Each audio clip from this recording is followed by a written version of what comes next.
Today is April 12th, 2017. This is the regularly scheduled meeting of the North Andover Conservation Commission. We'll call the meeting to order, and we'll start off with the Pledge of Allegiance. I pledge allegiance to the flag of the United States of America and to the republic for which it stands, one nation, under God, indivisible, with liberty and justice for all. Okay, thank you, everybody.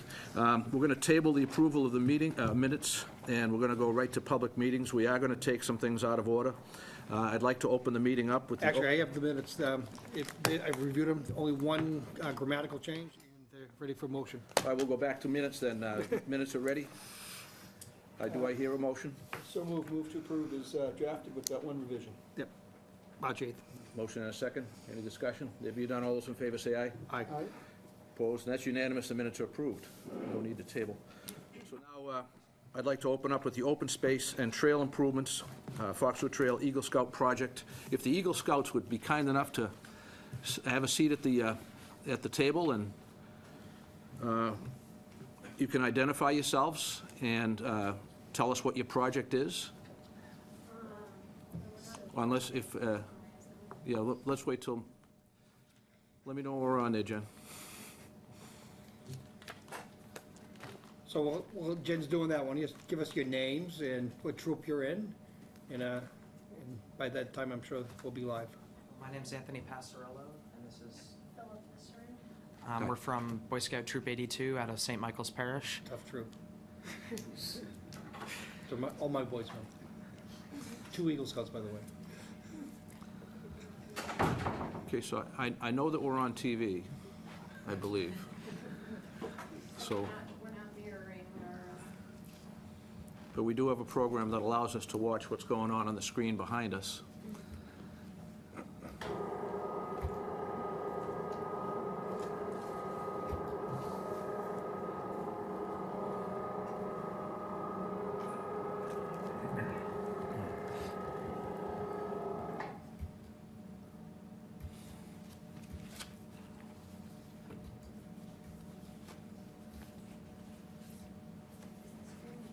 No, neither of them were on.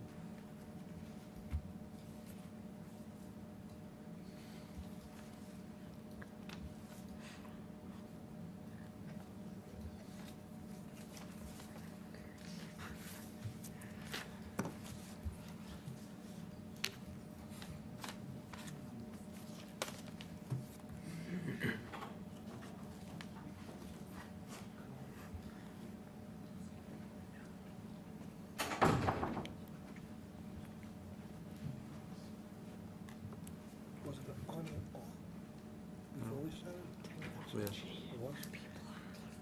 Was it on at all tonight? I thought so.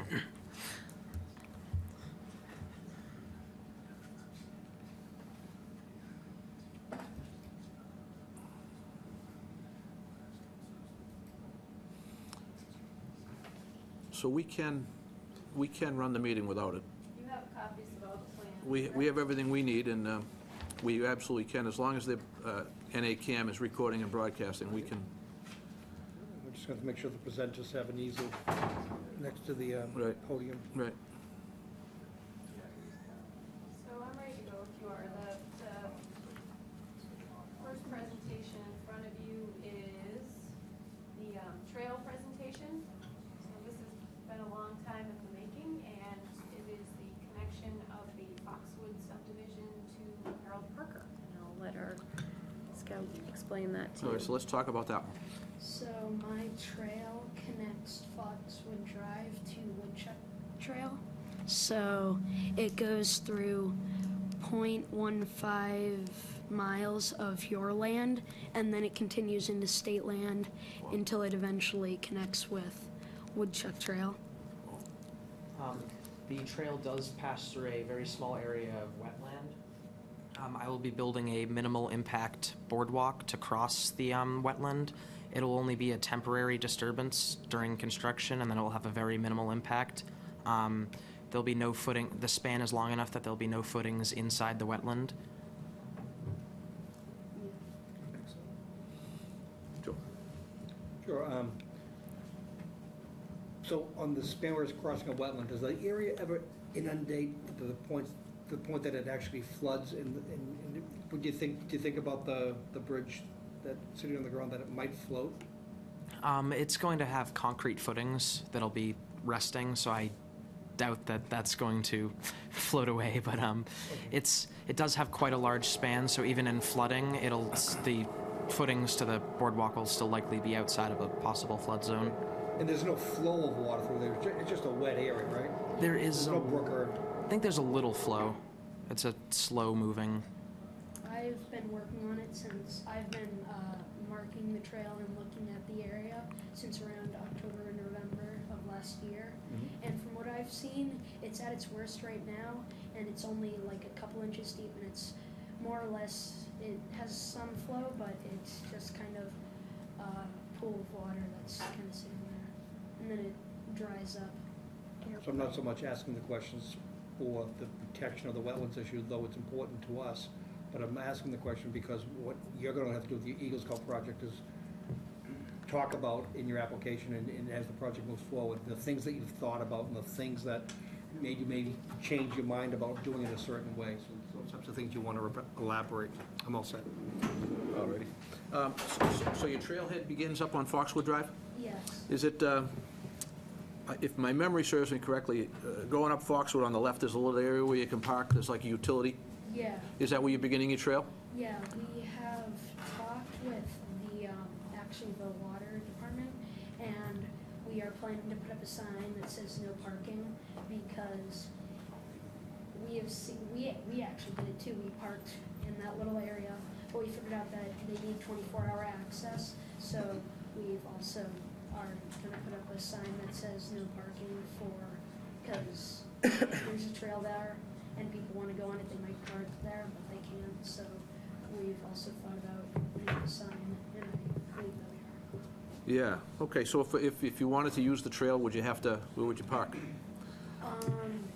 There's parking on the side of the road. On the but, side, okay, yeah. beautiful. And you said it's what, how long, 1 point what? 0.15 miles on your land. Yeah. It continues for another, I think, around 0.5 miles. So it's a on- downhill trail? There's actually multiple kind of grade changes. On the conservation land, it has a general slope up, and then when it goes onto state land, it actually dips down and then comes back up again, and then it goes down again on the other side of the ridge, because there's a ridge in the state land. Excellent, thank you. Sean? They seem very, very prepared. I have no questions for them. Well, Doug? I've got no question. Looks like a good project. Good luck. I do have a follow-up, Jen, and that's, when the product is finished, how do we integrate this new trail with the Trails Committee and get it into our mapping network? Friends of North Andover Trails has actually mapped it already onto Beautiful. their existing trail, and I don't know who's gonna do the boardwalk, I guess that, I mean, not the boardwalk, the signage, the kiosk. You are gonna do the kiosk as well? Okay, Foxwood end. right. Pretty ambitious project. Because that, I didn't see that, maybe I missed it in your packet and materials. So, yeah, so we'll get signage and we'll make sure all that happens. When would you like to begin work? I'm planning at least to begin work as soon as Saturday this week. As soon as this Saturday? Yeah, so. Ambitious. And then the boardwalk will be constructed when my half is approved by the Eagle Board. Gotcha. Jen, what sort of instrument do they need from us from a permitting perspective? Do we need a determination? Do we need an enforcement order?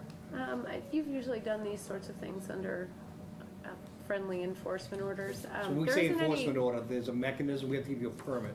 An enforcement order is the easiest way for us to do that, we're telling you, you've got to do your project in a very friendly way, okay? So I'm gonna move that we issue an enforcement order to these two scouts for the purpose of connecting the construction of the trail in the boardwalk. Motion and a Second? second. Any discussion? No discussion. All those in favor of issuing a friendly enforcement order to the scouts for the purposes of their project signify by saying aye. Aye. Opposed? There are none. It's unanimous. So you can get started.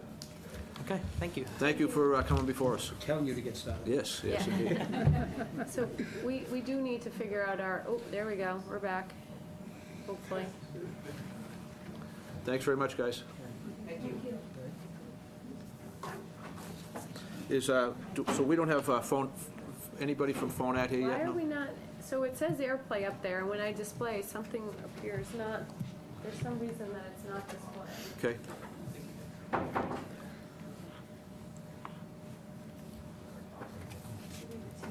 Oh, back. Oh, there you are. All right, so you've got that's a panel problem over there. Yeah.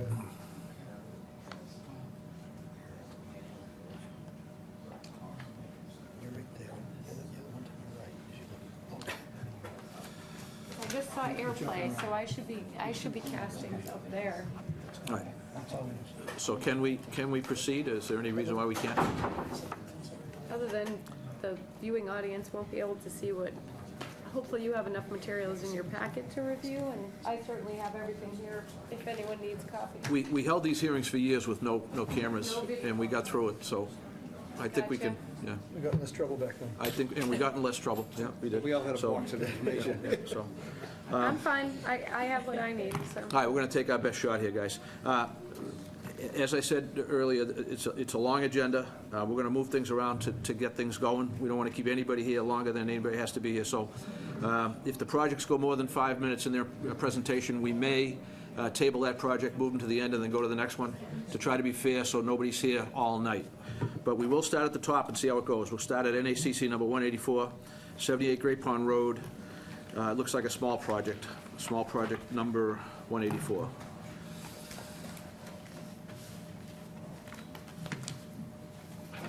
Jen, you, So now I'm gonna let Tom present, because Okay. I'm gonna keep trying to do this.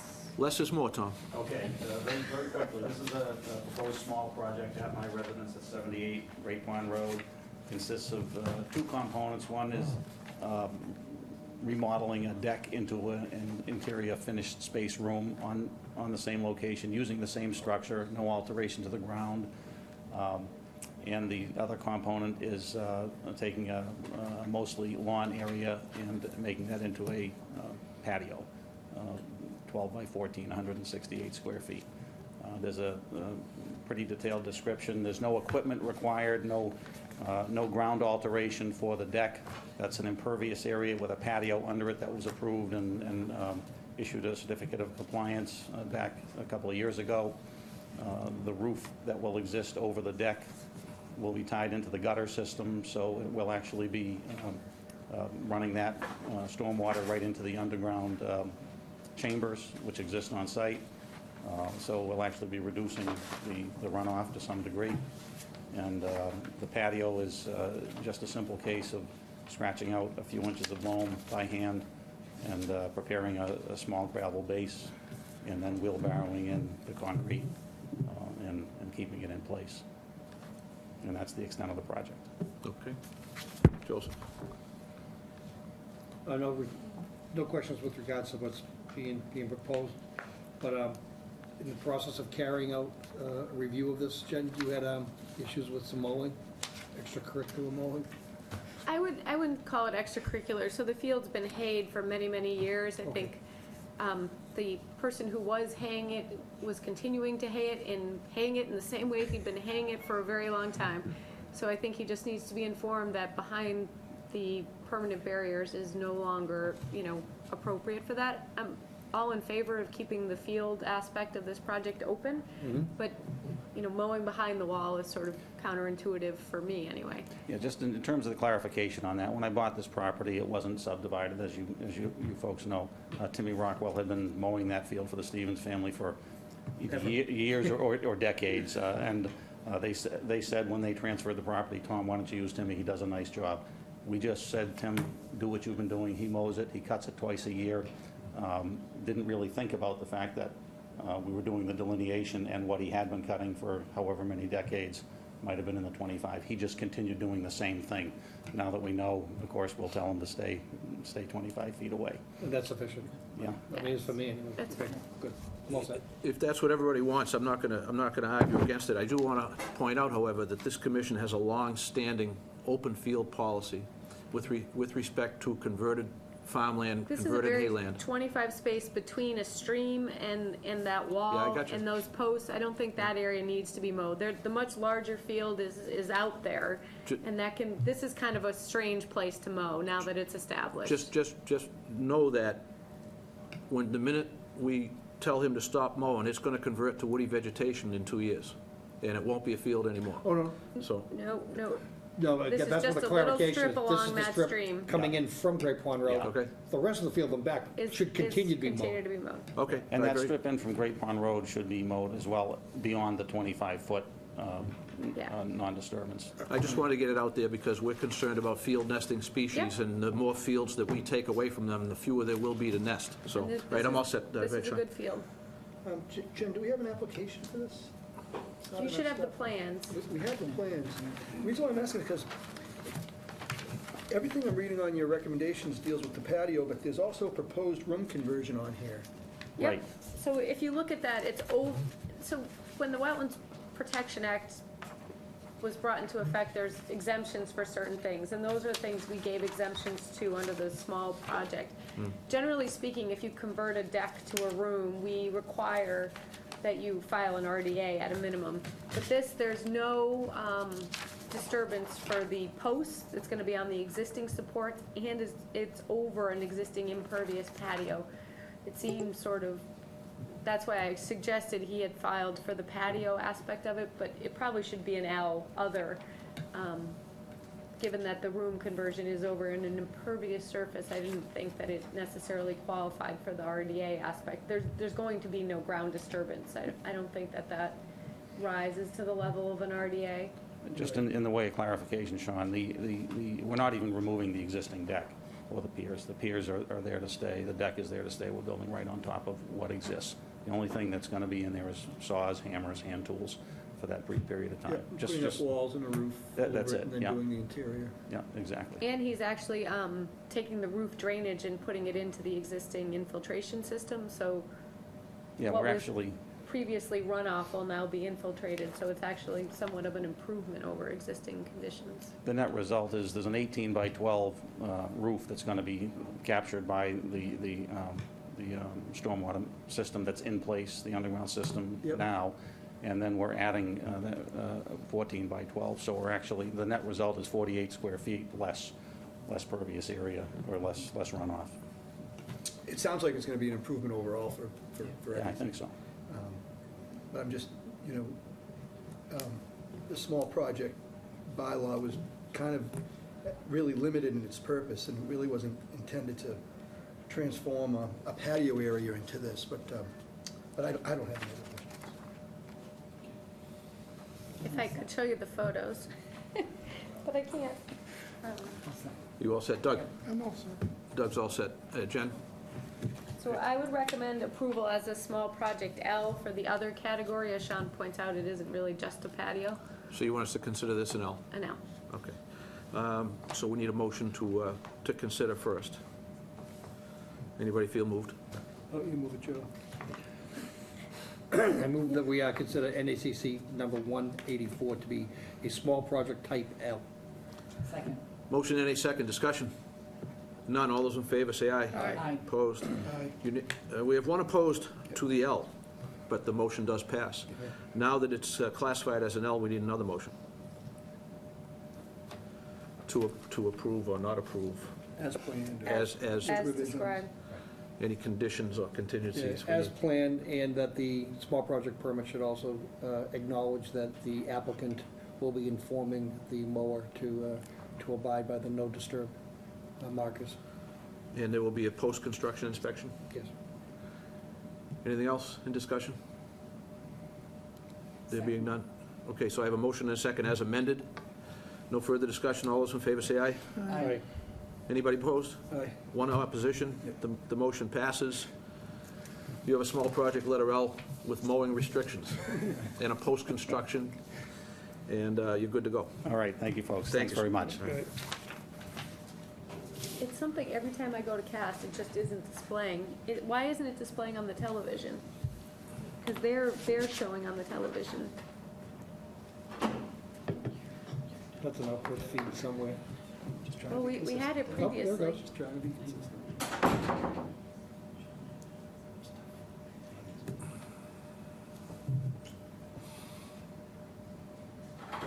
All right, so we're gonna continue to go here because Yep, I got you. I have no intention of being here past, Don't say I'm not saying it. I don't want to jinx it. All right, NACC number 185, 315 Abbott Street. Are you here? Would you be kind enough to come up and tell us about your project and tell us what you want to do? Hi, Hi there. my Tell- name is Marjorie Rothschild, Hi. and I'm one of the residents at 315 Abbott Street.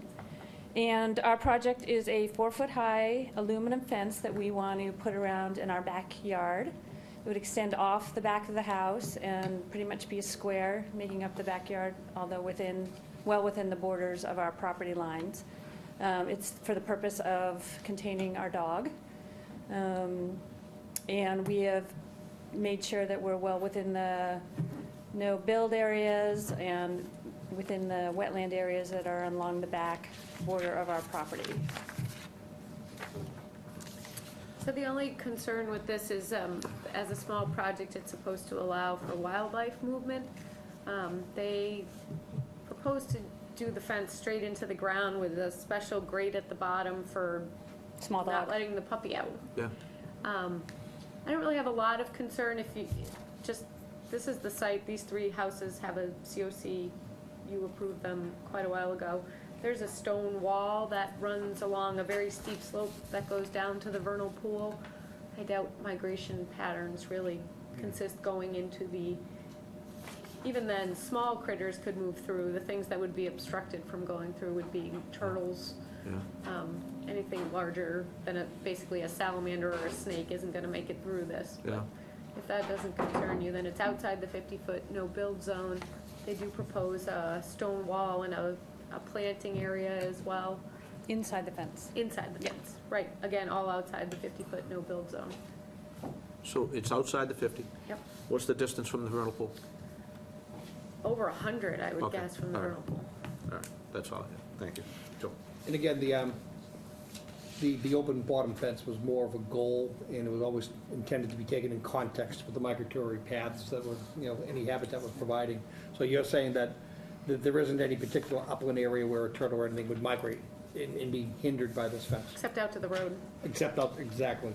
Just where I was gonna go, and keeping the dogs as far away from the wetland area is always a good thing from a wall quality perspective. So I'm all set with it. I don't have any questions. No questions. There are no questions.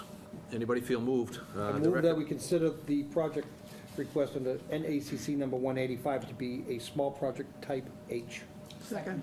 Motion and a second, discussion. None, all those in favor say aye. Aye. Opposed? And I also propose that we approve the small project type H as proposed. And you want just a post-construction inspection, not pre, just post? It's a fence, yeah. Okay. No, I don't I'm fine with that. anticipate Both. they'll. Second. Motion and a second, discussion. None, all those in favor? Aye. Opposed? Unanimous on both counts. Thank you. Thank you. All right. Here's where we're gonna get a little tricky. We're gonna try it and see how it works. The IDA 380 Winter Street has all the potential to go a long time. We're gonna call it, open it, see where it goes. If it goes too long, we'll cease and we'll go to the next one. So anybody here for 380 Winter Street? Yep. Would you be kind enough to have a seat or go to the podium, wherever you just, Yeah. you want to talk over there, that's fine too. No, we need microphones. for folks at But you home, do have so- to be recorded. Can you take your easel over to the? There are, yeah, I think you want to be on this side. There's actually a hanging microphone if you want to be in front of the commission over there. I'm sorry to do that to you, it just helps us have a record. We stay out of trouble with the Attorney General and the Board of Selectmen and everybody.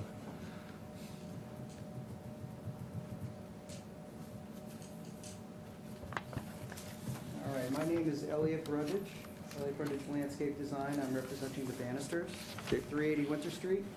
We have a landscape project that we're doing that consists of replacing existing driveway in kind. We're not changing the footprint at all. It's about 1,452 square feet. We're proposing a new retaining wall to create a larger level area for backing for traffic, turnaround, and vehicular circulation. This is a turnaround that's going to be a pervious gravel surface. We're also including a new dry set brick walkway up to a new mudroom patio. The majority of the project here, the retaining wall and part of the driveway exists between the 25 and the 50-foot buffer. The remainder, the dry set brick walkway, basically pavers, is between 50 and 100 foot.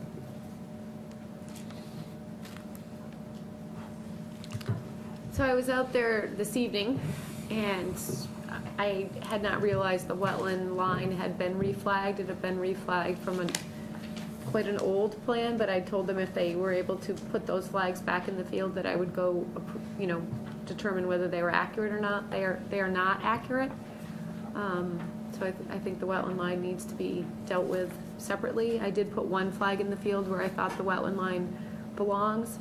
The project itself, I think, is approvable because the house is existing, the driveway is existing, they're all legally existing. So the fact that the wetland is now closer than it showed on that prior plan shouldn't affect their ability to repave the driveway.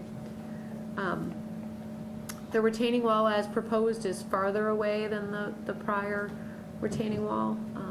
The plantings, it's mostly landscaping, I don't have any issues with that either. But the wetland is largely unvegetated.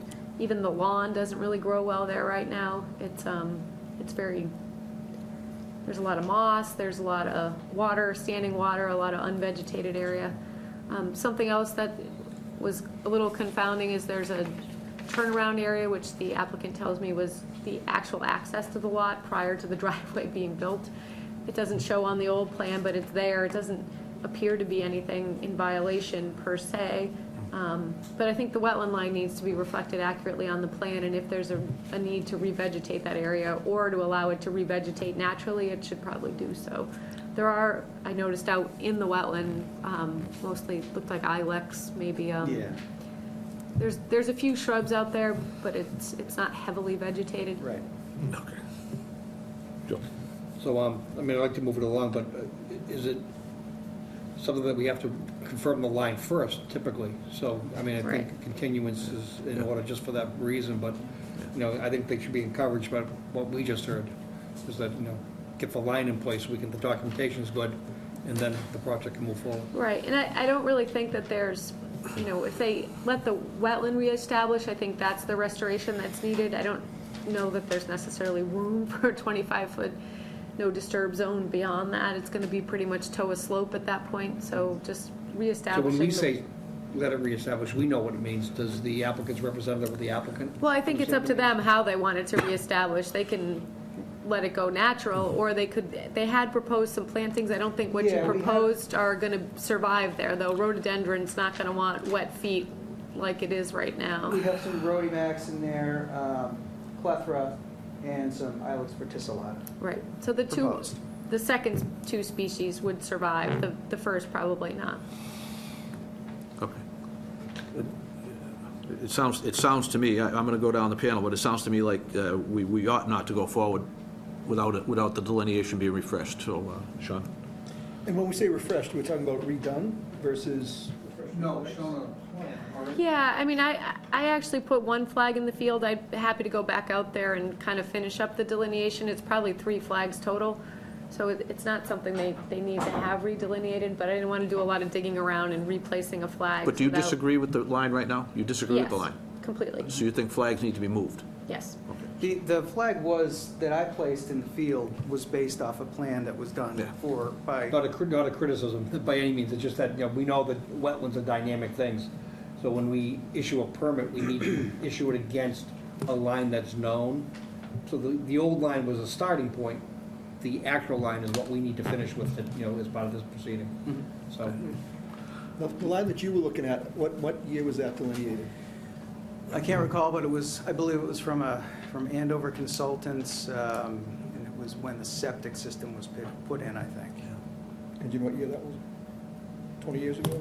more than 5, safe to say? Probably, At least 20, yeah. Oh, yeah. Okay. So it needs an Art delineation's good for like what, 3 3 to 5 years. years? 3 years. Yeah, so, all right, so let's Go not, after the permit. Yeah. I'm all set. you good, Doug? Doug's all? You good? Or- He said to continue. I mean, Okay. if there's any feedback No. on the project that you want to give them, they're proposed, given that it's an RDA. I don't think we should, I think Okay. if you don't have a line that you agree upon, we need to stop right there. We can't go forward without the line. But Jen, I mean, you can certainly work them, of course. You know where the line is, you see what they're proposing. I've heard you make statements this evening that it's approvable, so I mean, they shouldn't be discouraged at all from what we're talking about. No, unless you have any concerns Well, I mean, about like the project. gravel driveway, is that something you look for? Where us for the some input? project, I would look at some historic aerials. I did previously, it's hard to tell, it's under tree canopy. There's nothing that leads me to believe that it wasn't there before. And if that's what they're saying it was, that makes total sense. I just don't know why it goes through what was previously existing wetland. Right. Are you saying the wetland would move back from where those flags currently are located? Would move closer to the Toa slope down from the driveway. I dug one hole in the grass and it came up hydric soils. There's sphagnum moss there too, which also is an indicator of hydrology clearly. All right, so if you want to talk about this further, I can table it, and you can talk about it later on in the meeting as we go through it, or you can continue it and get the flags done. If you want to stay on the roster and talk, I have no problem tabling you, but I do want to move on. Let me consult with my... All right, thanks. So Jen, I'm not sure if this is an opportunity. This airplay keeps coming up from Yeah, time to it time. should, when I cast to AirPlay, earlier tonight, when I cast to AirPlay, all my stuff it should show up right now. It just And it just did it says, again? and it's just going We'll black. continue. You want to continue and Yeah, get we'll that get square? the line. Get that, okay, all right, very good. The applicant is requesting to continue, I need a motion. When do we want to move it to? The 26th is our next hearing, April 26th. That's fine. Okay. So moved. Second. Motion is second, any discussion? None, all those in favor say aye. Aye. Opposed? Continue to the 26th, thank you. Thank you.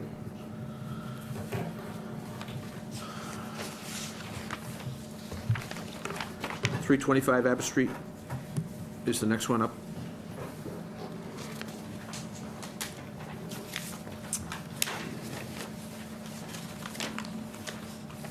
Good evening. Hi, how are you? How are you? So this is a proposal you should have in front of you. These are, you just saw 315 Abbott Street, 325 is right next door. Now, since this is an RDA, Okay, and that's what the existing backyard looks like. okay.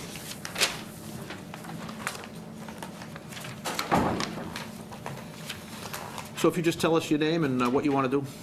My name's Tom Barassi, and my wife and I want to put a small patio in, 240 square feet, and it's set back from the 50-foot no-build zone by about 2 to 3 feet. It's in the build zone itself, the 100-foot build zone.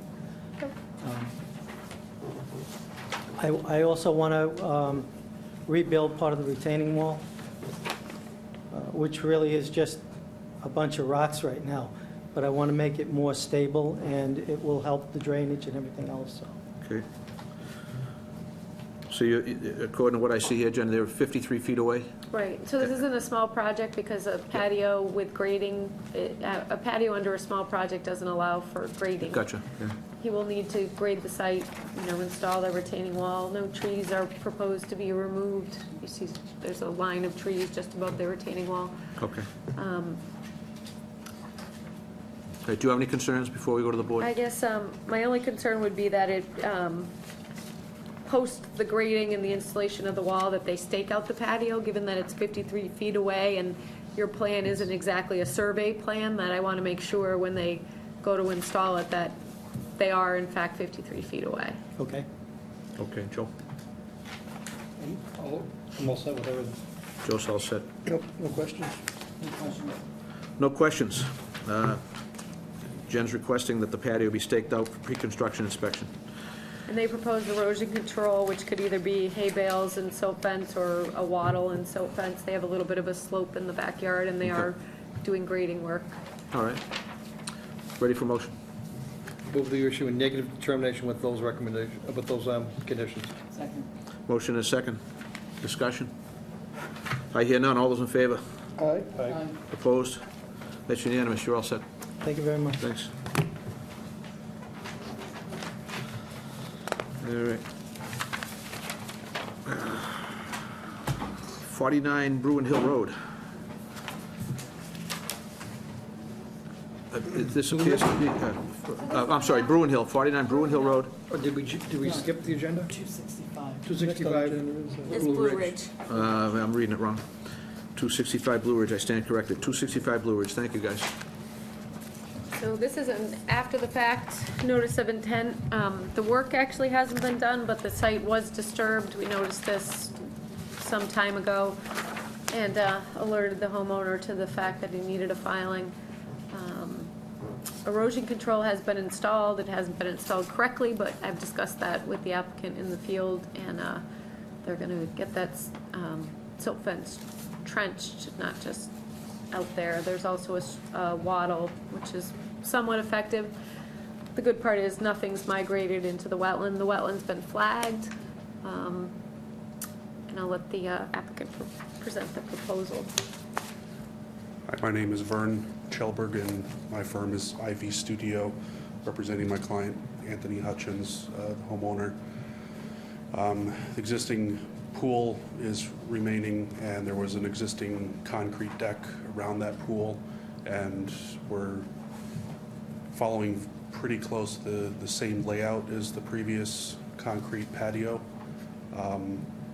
The areas where we're expanding it are not by the wetlands area, and we're planning to put in a concrete paver, unit paver patio, and landscaping around. Nothing will be outside of the existing, there's an existing fence area there. We'll be keeping it, everything inside that area.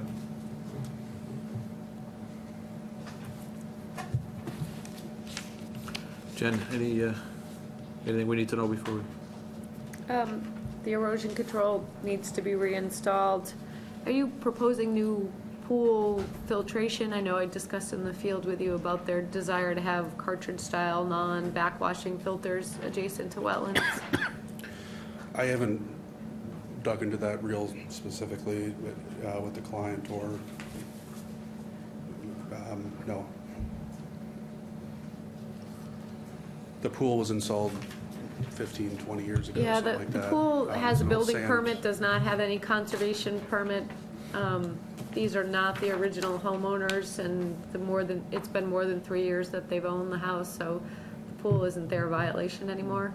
But, just trying to make the The best project. filtration system is on the complete opposite side of the home. Correct. So all of the mechanical part of that is, well, Right. it's probably 50 feet outside of the 100-foot buffer. But anyone who backwashes this pool is gonna backwash it A, to the street, into the storm drain, or B, to the back and into the wetlands, so backwashing is still a concern.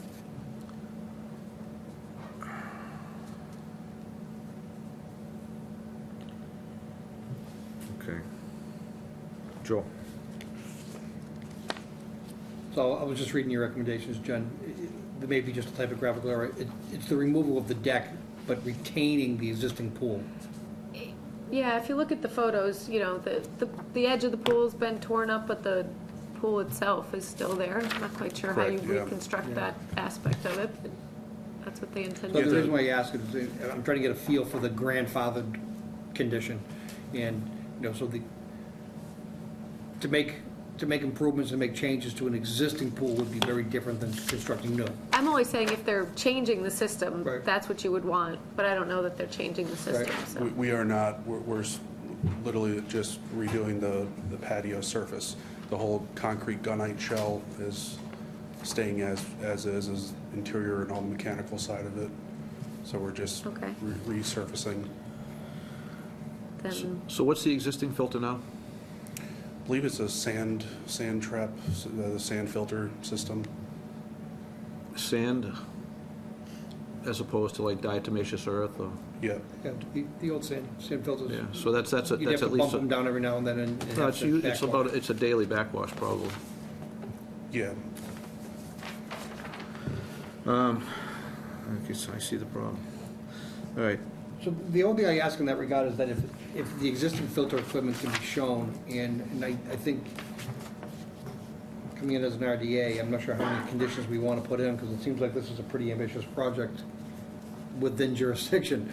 I would recommend that we put a condition, there's no discharging of backwash water to the wetland area.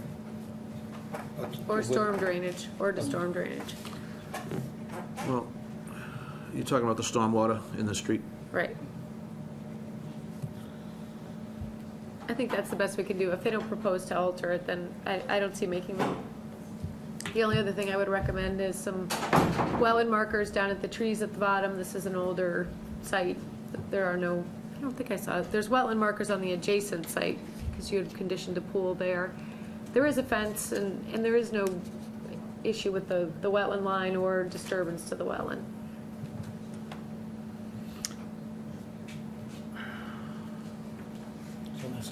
Sure. Just an observation, it looks like the proposed patio area goes off the property onto a neighboring property?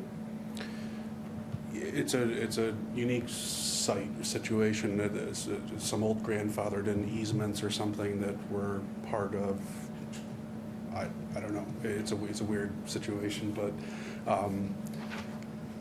yeah, for a lot of years, it's been like this, but it is their property, and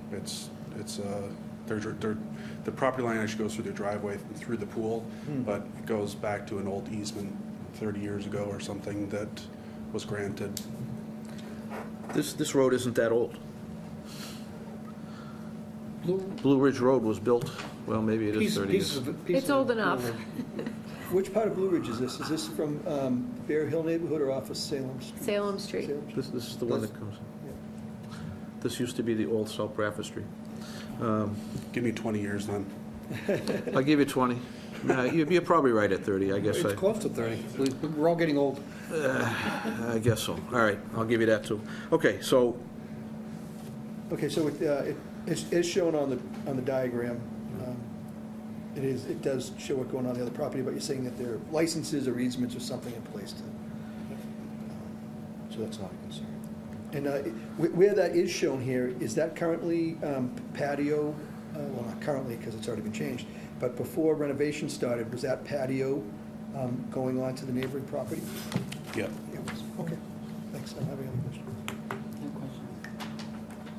Doug, Just a point about that encroachment onto a budding property. Yeah. But the current owner of the property, make sure you got it in writing that you're allowed to do that. Your abutter wants to make sure, because otherwise you can claim adverse possession after an appropriate period of time. are the abutters here? The abutters to the property are not here, they don't answer. Yeah, I think just to clarify Doug's point on that is that if this was a notice of intent that we were issuing an order of conditions, one of our boilerplate conditions is to the effect that we're not extending any rights that you wouldn't otherwise have, and we're not making any determination as to rights. So, we cover our rear end, but I don't want this ever to be construed that, by virtue of us issuing a permit as a determination, that it neither extends rights. Well, We're making no determination on ownership. before we go too much further, This is the determination of applicability, so we can write a condition, so we Is can it- throw but is it- verbiage to that effect in there. is this a negative or a positive? Depends, yeah. This is a, I don't I think the question property rights are- this as a negative. They have the easement language on the document. I have no reason to question that. I can prove You're it It's not our out. job to, because But even if they clarified it, we wouldn't rule on it. But you're talking about conditioning the No, it's got nothing to do discharge. with us. You're talking about Conservation. conditioning the discharge. I heard you say you Yeah, but want, the discharge isn't off property. It's on the discharge. You're saying you don't want the property to go anywhere near the wetland or the stormwater. That condition may be very difficult to enforce with a negative determination. The pool equipment's on their property. So if they were to discharge from that facility, it would be on their property. Gotcha. But you're saying keep it out of the wetland and keep it out of the stormwater. Right. How do we enforce that with a negative finding? We can condition that. We condition all our determinations. At some point in time, that the threshold's typically 3, not more than 4. But once you start getting a little more elaborate, it begs the question, is this really a negative I'm determination? just asking the question. Or is this really an This is a NOI? patio rebuild. If you look at it from that perspective, this is a negative determination. If you put the conditions on it, I don't think that changes the patio rebuild aspect of the project. I'm I reading, think if I were to find a violation out there, if I were to find them with a hose connected to the catch basin in the street, I'd pull that determination out and say, look, whether you know it or not, this is what's been determined. If it's this homeowner, they're gonna know. If it's the next homeowner, they might not know. But we're determining that this is a patio project and not a pool project, was I thought the beginning of this discussion. this is the slippery slope you like to talk about. I'll call for a motion and I'll count the votes and see where it goes, but I'm just wondering out loud. I'll only vote if there's a tie. So, anybody feel moved on this? Someone has to. I would recommend it as a negative determination with conditions for no discharge to the wetlands or the storm drainage system. Inspection of the erosion controls when they're properly installed, post-construction inspection, and wetland markers. So moved. Second. Motion is second. Any discussion? None. All those in favor? Aye. Aye. Opposed? It appears unanimous. Didn't see that coming. Didn't see it coming, but that's the way, that's why you get the big bucks. All right, you're all set. You got a negative, Number 3. negative number 3 with conditions. Okay. Good. Thank you. All right. You need this, the A butter butter notifications and all that? Yes, please. Actually, I forgot that on the last one. I knew I was going to. Now, if I'm reading it correctly, 49 Bruin Hill Road? Good. Okay. 49 Bruin Hill Road, please. Hi there, how are you? Good. So just tell us who you are and what's going on. Yep, Daniel Azzarello from 49 Bruin Hill Road, obviously North Andover. Been a homeowner for about 4.5, 5 years now. Built a 25 by 25 foot patio out back. Heidi previously had come out, we had a delineation done because of the wetlands out back. The center line was 100 feet to a tree, which is probably, it was about 32 feet from our back deck.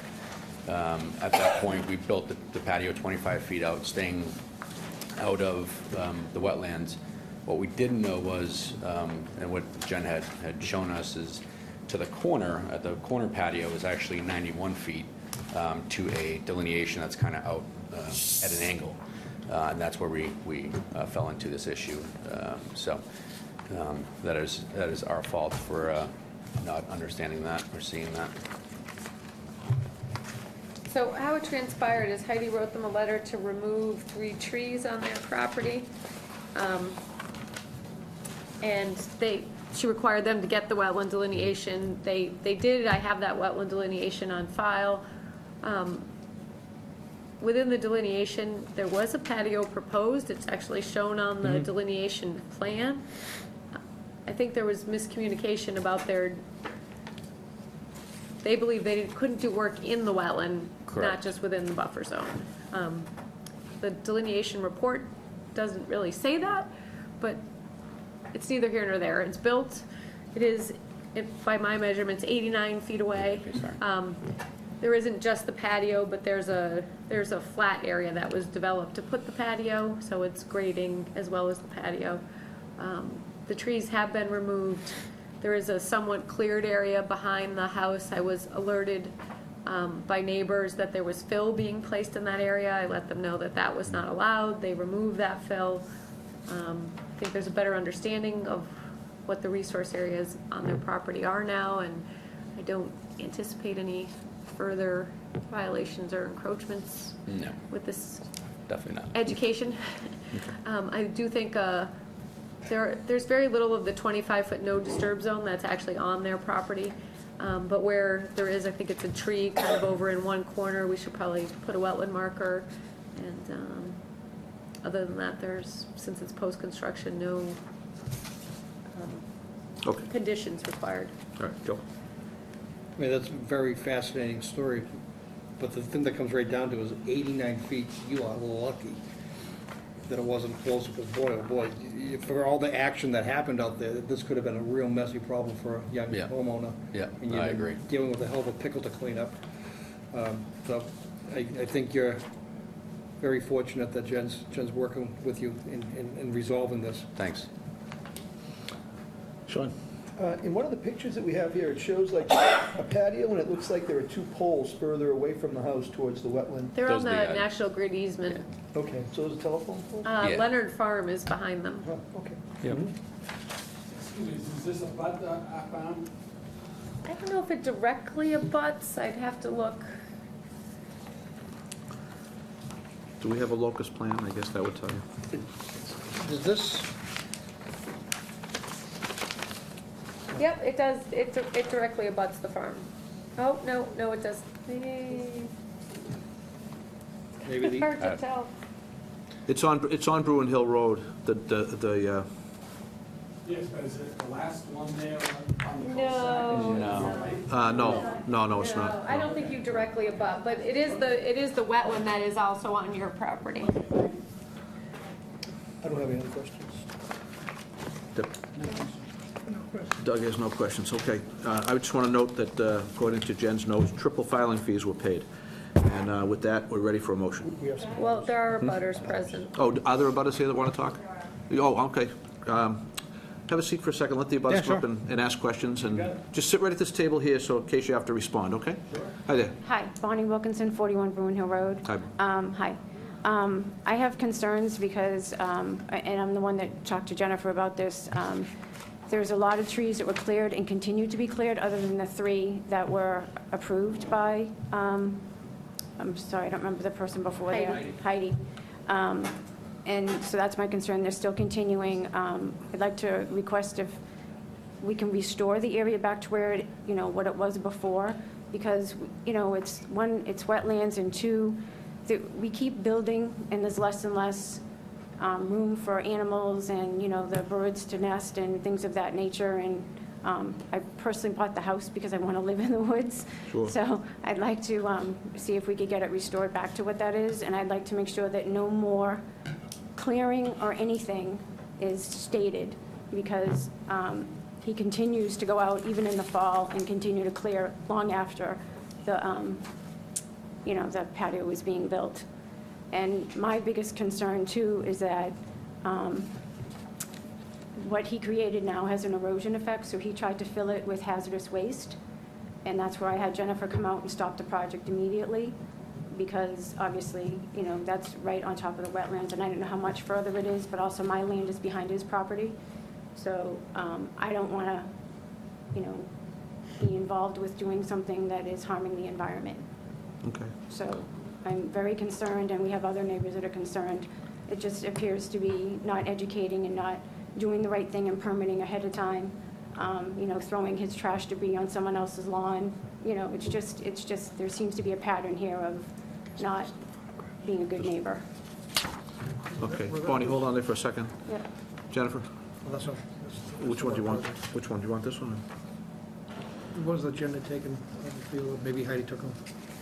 So there was the photo with the, is that what you're looking for? The photo with the concrete? Just the first package you passed along to us in the Yep. beginning. While I'm looking at it, you can. I mean, the aerial showed the house without the patio in place. So Jen, with respect to the, So I have the photos from when Heidi approved the tree clearing, or I'm sorry, I just have her letter. I looked at the photos from when Heidi approved the tree clearing. There were 3 trees beyond the patio area. They had fallen on the house. The trees actually show in the photos being on the house. When they pulled them out, it appears that what they pulled out was a lot of multiflora rose, a lot of invasives. It was all vines, so when the trees came down, when they pulled it out, they pulled out a lot of that vine material. I think they did then go in and cut back that vine material. It appears to be down to the stumps. What I had said to the abutters was that that stuff's gonna come back and come back quickly. Well, Just one second. so We're gonna the go- area is basically scrub at this point. It isn't cleared and it isn't being maintained as yard, but it definitely is gonna come back in a good, healthy amount of invasives. But is there any ongoing cutting taking place as Ms. Outside of Wilkes? when I stopped the fill material from being put in there, no. There is not. Not that I've observed. Is there anything going on within the 25? No. Even this area of clearing is probably beyond the 50. Right. So you understand that there is some activity that he can engage in. If he's outside of the 25-foot no disturb zone, it is permittable to cut trees without us. With approval. With approval. With approval. With That was my understanding, I want to understand, because If I may speak, just to clear anything up, we removed the 3 trees, and to Jen's point, it caused a mess with vines pulling down other trees. I had to have trees hanging. I do have a 20-month-old at home, so the last thing I wanted was anything dangerous or bad to have. Right behind our house, there was a taller tree that had been kind of knocked over a little bit, so I went ahead and cut that one down. By no means do I plan to cut any more trees down. I don't have time to cut any more trees down. I did have a landscaper come out too, and I spoke about this, Jen. There is a ton of brush that was left over, and to my understanding with Heidi was, if I need to get anything removed, then I need to do a small project. I think a small project permit or something like that. So I haven't touched anything back there because I don't want to create any problems. What I did do as far as Wetlands Restorations, I reached out to Ernst & Sons, and they had provided me with a package, cost a few $100s, and they actually customized the package to what my backyard was. It was a northeast shade mix, and I have all those numbers. I didn't bring them, my fault. But that was restored all in the back wetlands. I didn't even know it was going to grow back, but that was something I did on my own just to make sure that there was no further harm. So that I wasn't trying to hurt anyone. As far as the fill, my cousin owns a construction company. I was trying to just make sure that the patio was still. He dropped off. I told him to pick it up. Miscommunication, and we got it out there as soon as possible. So I'm not trying to do anything else besides just put a patio back there so I can enjoy it. I love the woods. I'm from Medford, and this is a whole new area for me, and I love it. But I'm not trying to knock any of the woods down for sure. So I just to be clear is that even myself, we can't cut down anything unless we come and ask permission. Within the 100 feet 100-foot buffer zone. Right, Correct. between the 100-foot. Obviously, there is nothing that ever can be done within a 25-foot Right. of the wetland. So the pink tags that are there are the 100 new feet. delineations that were done of the wetland now, because obviously, way back when, they were much further into the woods. Now they're obviously closer to our Closer, homes. yeah. right, I had that done with the wetlands preserve. Sorry. Yeah. So Wetland Preservation Inc. did delineate out there, both on and off property. So there is a pretty good line for at least 3 lots, of which have been delineated. And like I said, when Heidi had come out, she had said, you're 100 feet right here, straight ahead. Did not think about the angle going to the right, and that's why the patio ended up extending out further than it should have. Okay. I apologize. Anything else we can? No, I just wanted to be clear. Thank you very much. Any other butters? Comments, concerns, questions? Okay, that does it for the I butters. want to just kind of jump on Sean's question about the 2 posts. These aren't the power line posts, they're the 2 pressure-treated timbers with patio lights strung That's from what I them. thought, Oh, I thought you were yeah. talking about the That's what power I'm lines looking at. next to the Yeah, line. pretty clear, yeah. Those are just in little baskets, they're little pots. I just put up the string lights, but that's not in any The type power of. lights run right next to the house. Yeah, But yeah. the posts, how far, because I can see those are beyond, closer to the wetland than Yeah, the those patio are, is. they're 5 feet past the patio. 5 feet, Yep, so still well Outside the beyond 50 foot. 25 or 50. yep, Turn on again. yep. You want me to turn that off now? Okay. Motion. Please. I move that we find a negative determination for applicability for 49 Bruin Road. Bruin Hill Road, sorry. Motion and a, Second. all those in favor say aye. Is it, Are there any amendments or conditions? Special conditions, I mean, Any is it special conditions? safe to restate the clearing of trees or any other activity? Restate it right within there, since there's no other erosion control or any other? Yeah, I would just say we were gonna put up the no disturbance zone marker where it's on their property. It's in the recommendation. But that's different than cutting of trees. Yeah, I just want to be clear that, I I could heard put, some you talk know, about. no additional work. Yeah, whether without a it might be filing. considered a small project or not in the future, Right. your butter concerns, I think it really ought to be stated right in there that, Okay. that anything back there, just, this lot requires a permit in the future. Yep. Okay, so we have a motion with amendments? Yep. Any further amendments, any further discussion? None. All those in favor say aye. Aye. Opposed? That's unanimous. You understand, right? Yep. Okay, thank you. Thank you. Thank you very much. Crawling right along. All right, 242-1701 is going to be tabled. 242-1704, which is 189 Willow. 189 Willow. So this is a work in progress. Excuse me one second. I just tabled one. Is anybody here for that? Any abutters here for 1701? I tabled it before asking, and nobody answers, so no abutters answer for the record, okay? So it remains tabled. 1704, yeah. Here's butter note. Haven't seen you in a while. Yeah, you mentioned Blue Ridge Road, South Bradford Extension 30 years ago. Yeah, I worked on that. Once- Yeah, we all, Everybody worked on that. we're all getting old. For the record, I'm Patrick Seecamp of Seecamp Environmental, and this is a ANRAD application for a site that, my understanding, I'm sort of learning a little bit about the history of the site. Jen knows more than I do, and likely the commission may remember a lot more about this site. But it is a lot in the, on Willow Street. It's an industrial lot. The lot has what I would sort of describe as highly disturbed. It did have a previous permit for that disturbance. I guess my understanding is they got started, they had put erosion control in, they had even put a crossing into the site. It's a very large site with only one small area of buildable land on the site. And so it's a relatively small lot.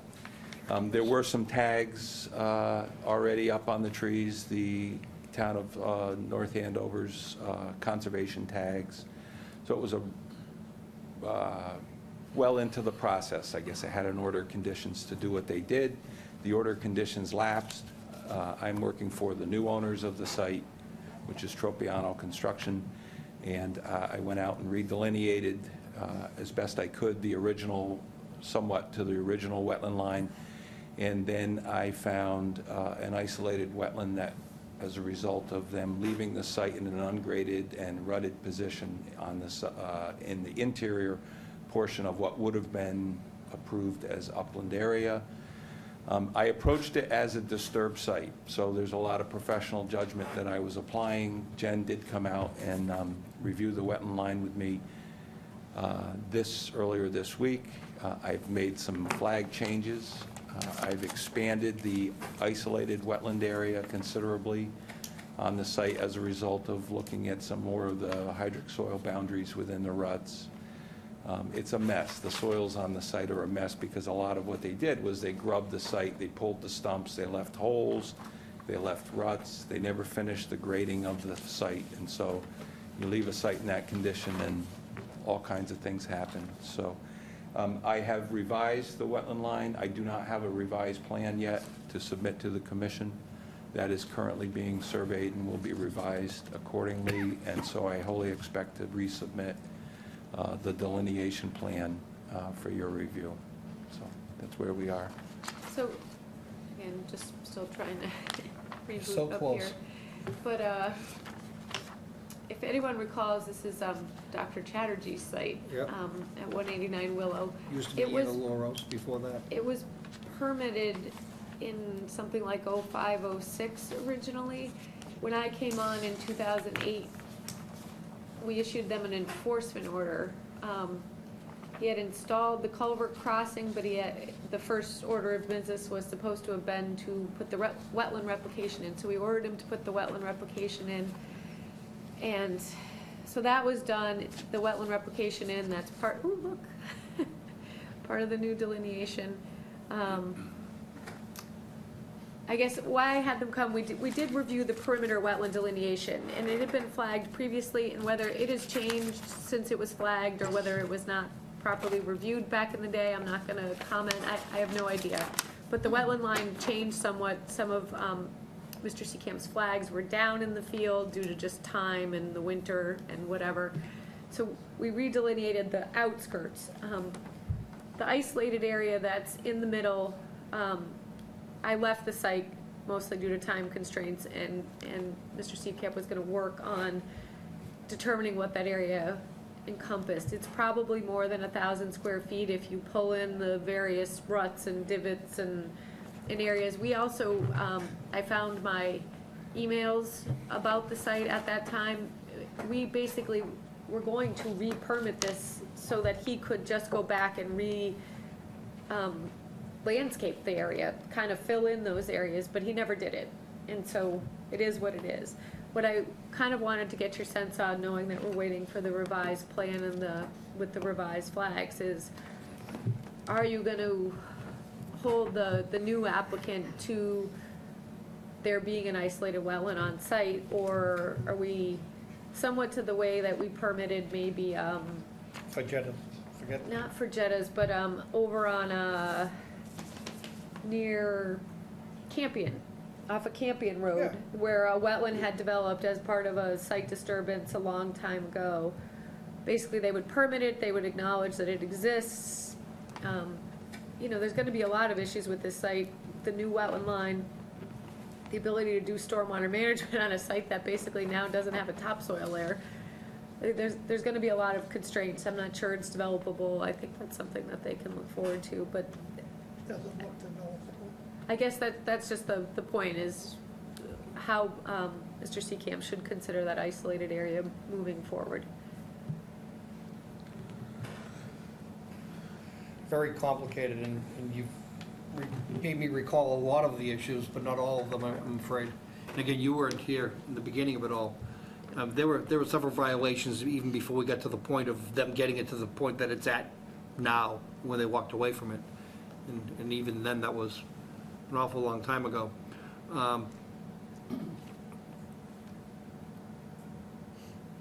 What I don't know is what was there prior, and because of the fact that they had violation notices and ultimate order conditions that never got carried out, that these disturbed areas are generally in compliance, or maybe they in themselves were in violation. I guess we don't know what the starting point is, other than maybe looking at what the original record was. Very, very complicated. So I think just by virtue of what's there today, being the result of a project started and abandoned, may not necessarily be the right thing to do. It might be the legal thing to do, and it's gonna take some research to understand that. With regards to the isolated area on the site, I'm not as concerned with that. I think they literally just at the end of a day said, I'm not dealing with this anymore, and they packed up and went home and left the ground the way it was. And I don't think that by virtue of any action makes it a wetland. You're the scientist. Yeah, well. And you can make I can make a wetland grow on the side of a hill, but it's not. Correct. Outside the wetland boundary that I flagged, I did flag it as an isolated wetland, so I don't want to cast that it doesn't meet wetland criteria, but the soils are highly mixed. There are areas that you can find some hydric soils. There are also areas that it's just the soil profile is so mixed that it's not conclusive, but the vegetation. My criteria, really, I looked originally at areas of obvious hydrology. And so you almost could say there's 10 little tiny pockets. Jen felt like that was probably stretching it, and that it's one big pocket, and that's how I flagged it currently. But I would agree, I had to take some professional discretion to a highly disturbed site. Most of the site has redeveloped with wetland species, even outside of what I would consider wetland areas, because those are the R strategists, the early colonizers, the willows, the gray birch.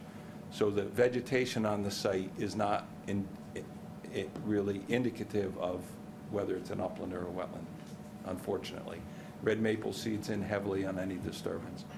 But I think the methodology that Jen and I worked out in the field seems to work. I think what I have done is expanded this isolated area to be likely more than 1,000 square feet currently. But it's entirely within what was completely surrounded by erosion control and was allowed to, at one point was deemed upland and buildable, and they went in with machines and mucked it all up and left a bunch of ruts, just as you described, Joe. Really, it's was left in an unkempt position, and they walked away, and it appears that all that was what drove the wetland development inside the erosion control boundary, so. Good summary. I'm all set. Allow me to inquire. Sure. Patrick Hawaii.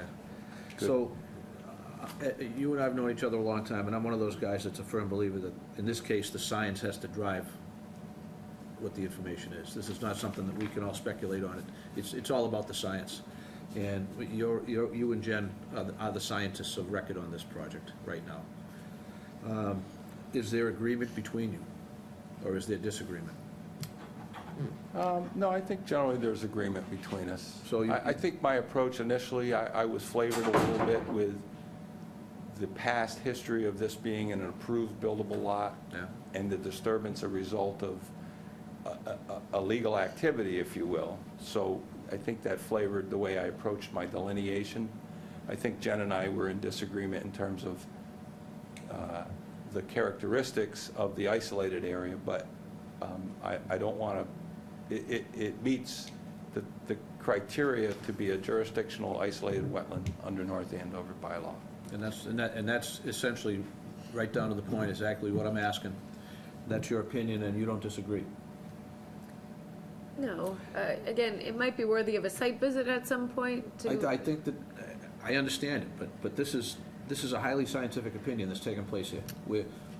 We're all experts in other areas. Well, yeah, When it it's comes highly to- scientific when it comes to that line around the outside of the site. When you get into the middle, Patrick's right, it requires some discretion. It's, what's connected to what? What tire rut is connected to what is what it more or less becomes, and I don't know if that's a discussion that is worthy of, we could put it on the plan, we could delineate it as an isolated area, we could say disturbed as part of construction, maybe there could be some language. This is an I don't think we ANRAD, should they're get- gonna I get don't an think we should ORAD get- out of I it. don't That's think why we I should- went to the Fajetta development scenario, because that back area that was started as a construction project, Phil brought in stormwater management area construction, BMPs put in place, and they walked away from it. Those areas reverted, but we recognized that that was a result of what was done in construction when they walked away. This is very similar to But that. that I think. didn't is. change what the definition was, that we could recognize. I think I think that's it did. true. We I think allowed them to use what Right, was a right. statutory isolated wetland. We decided to let them use it for stormwater So management. the problem there is they only applied for it as a notice of intent. Here, we're going, it's a little bit different in that they're applying for an ANRAD. And how do you want to differentiate that? Maybe for the purposes of the ANRAD, we don't, and that the That sort washes of out in an factors NOI. factors come That in washes when- out in This is what I'm saying. This is not an area, a path we want to go down. We have the science driving the project, period. I don't think we start messing with that. Even though it's a subjective science, we don't start altering Pat's findings or her findings based on what they know as scientists. I'm going to leave it at that. I think that it is what it is. I think there could be findings of fact with an ORAD too. I think when we issue it, there can certainly be, we always issue a document alongside the delineation form, so. Can I just add a few things, Mr. Chairman? So- Yes. Okay, so this would not be considered, the isolated area inside the site Yep. would not meet the criteria to be jurisdictional under the State Wetlands Protection Act. So that's fact number one. Number two, there is some subjectivity here. It's just, you're so fine, you're trying to so fine filter tire ruts and some sedge plants and then some high Stub spots. with some upland vegetation on it, and you're really just trying to throw it all together and say, what is the majority of this area in here, does it sort of meet, is it more wetland or is it more upland? So I don't want to, it's not an overwhelmingly beautiful wetland. It's highly disturbed. It's not like the perimeter wetlands that are undisturbed that were preserved when they developed the site. It's really just a highly disturbed area. It's nothing more than if you had a bad logging operation in the woods and you walked out there a year later, you've all seen skidder ruts with wool grass coming up through them and maybe some cattail because they left these ruts that now pond water and hold water during the growing season. I have seen the site in the fall, and I've seen the site this week. The groundwater elevations are very high right now. They're the highest we're going to see for the whole year because we're just entering the growing season. I bet if you went out in the midsummer, I would probably have a much different sort of vision of what this site is really doing in terms of hydrology. So it's not, I think maybe Jen's opinion of a site walk might be warranted if there's some confusion about what I'm talking or presenting to you tonight. Again, I appreciate it. I'm not going to belabor this because I already said I was going to make this stuff go fast tonight. This is what it is. You guys, you flagged it, you reviewed it. It isn't, If it we isn't want- accurate tonight. We don't have the revised plan, so. You don't have the Then we revised gotta plan. continue and Correct. So then we got to No continue. We're not sense. going to, yeah, we got too many people sitting here. So if that's the case, what do we need, 2 weeks? Yeah, I wholly expected we would continue. All right, I have no problem. I apologize for rushing, but we have a full, Understood. Is there an interest for the commission to see the site in the interim between now and the next hearing? It sounds like they're only gonna be concerned about it come permitting time. I hear some, I will draft, when you send me the revised plan, the ORAD, and we can include some of the language I was discussing, and they can determine whether it's relevant to be included. Because I think some of it's the past history of the site, the prior order of conditions, the past violations, and then, but I think Joe's correct. He addressed that. He said that you flesh that out at the NOI time. Yeah, that's not something we do now. right, but let's just say, you know, But we all weren't here tomorrow, and this comes back to a new commission. I just want that to be part of the public record in case this doesn't come back to someone for a certain amount of time even. That what becomes part of public record? The The line. reasoning behind the reasoning isolated behind it. area. Yeah. I'm missing something here. We don't ask why you hang a flag where you hang it. We don't. I've been doing this as long as Well, anybody. We don't ask these questions. Mr. Commissioner, you may not. Yeah. And I may not, but other commissioners do. What I'm concerned with is who's sitting right here right now. Yep. And either we accept the findings of the scientists, or their work is irrelevant. Well, what I Well, asked the final Patrick to do, findings aren't in yet, so. Well, yeah, but you understand, I think you understand what I'm I saying. know what you're saying. Thank you. You know, this site is questionable anyway, given the scale of this plan and the, say, if you're gonna put a house on this site, I don't know if you got the room to put it. this is Willow Street, so This is- the this only is thing that's okay. going on here is something commercial or Right. industrial, so. Admittedly, it's a small pad.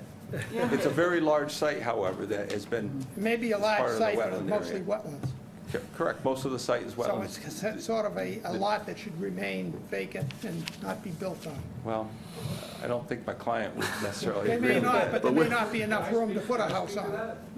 Yeah, see, this is why we don't have enough information to do that. So And- until you get the final plan in, then we'll Yeah, put it off. let's please, most respectfully to everybody. And also a plan to scale too. Yeah, so, It's not right reduced. now, we have to continue. It can scale more We're easily. incomplete, we need to continue, and I'm asking for a motion to do that now. So moved. Second. Motion and second, discussion. None, all those in favor say aye. Aye. Opposed. We'll continue for 2 weeks. Thank you, Patrick. All right, thank you very much.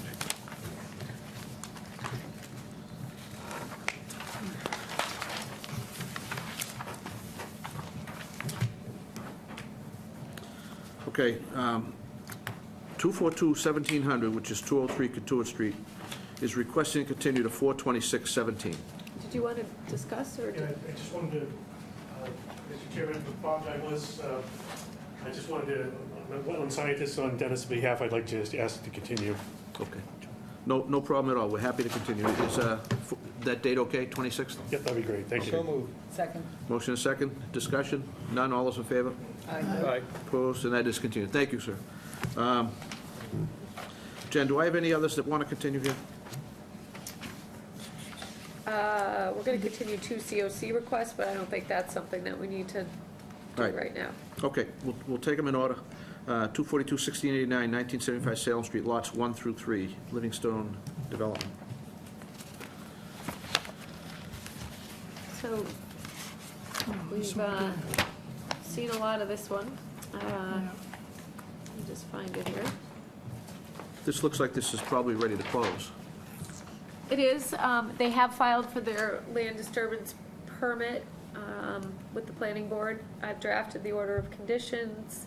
I have requested that, since it is the season, to be reviewing the wetlands that were noticed but not delineated, that it would be a good time to get out there, and I think Mr. Christensen's gonna hopefully facilitate that with the wetland scientist, unless he has anything else to add. You do have new plans. They've submitted some hydro analysis. The revised, per your request, the wetlands are shown as being a potential ephemeral pool. There was also a plan note from the planning department. There was a small piece of land given to an adjacent lot for some other reason. The planning board asked that that be removed. I asked that we get the same plans that the planning board has, so those are, the 4-7 plans are the ones that are the record. So the last time we heard this, there was still some debate. There was the question of whether they filed the land disturbance permit or not, and some debate that when they would do that, that it might change the plan. So this is now. It still may happen. Still might happen, okay. Yep. So this is the record plan for what's before For the purposes us. of the order of conditions. this will The be outcome record of the land plan. disturbance plan may result in modification to whatever action we might take. Right. The only thing I had asked of Mr. Christensen today was that the stormwater features are within your jurisdiction. They will require maintenance. There is no O&M. There is a proposed O&M in front of the planning board as part of the land disturbance permit. When that's finalized, it'll become part of this order of conditions, obviously.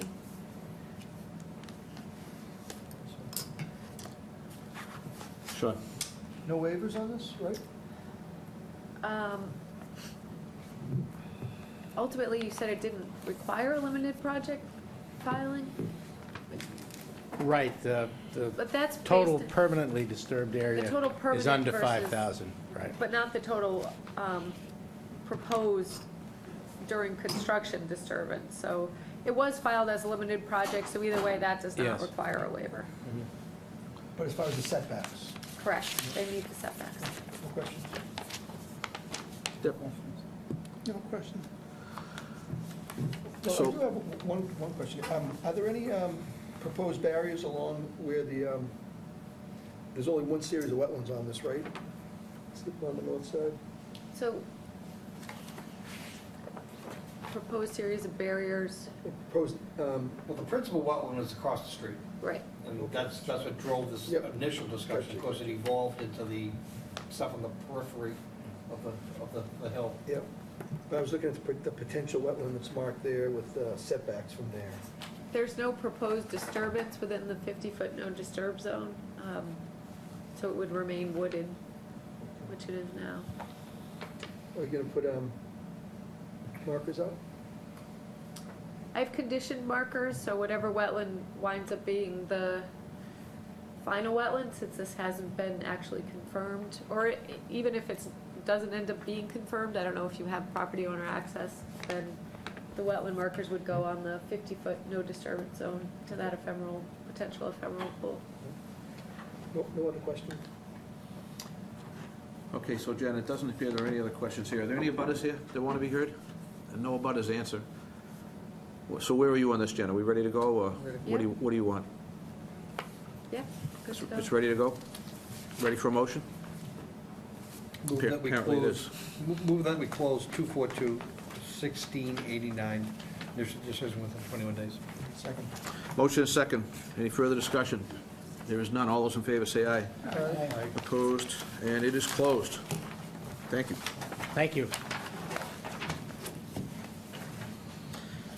242-1697, 315 South Bradford Street, Small Act Farm. Continued from 3/22/17. Mr. Smolak.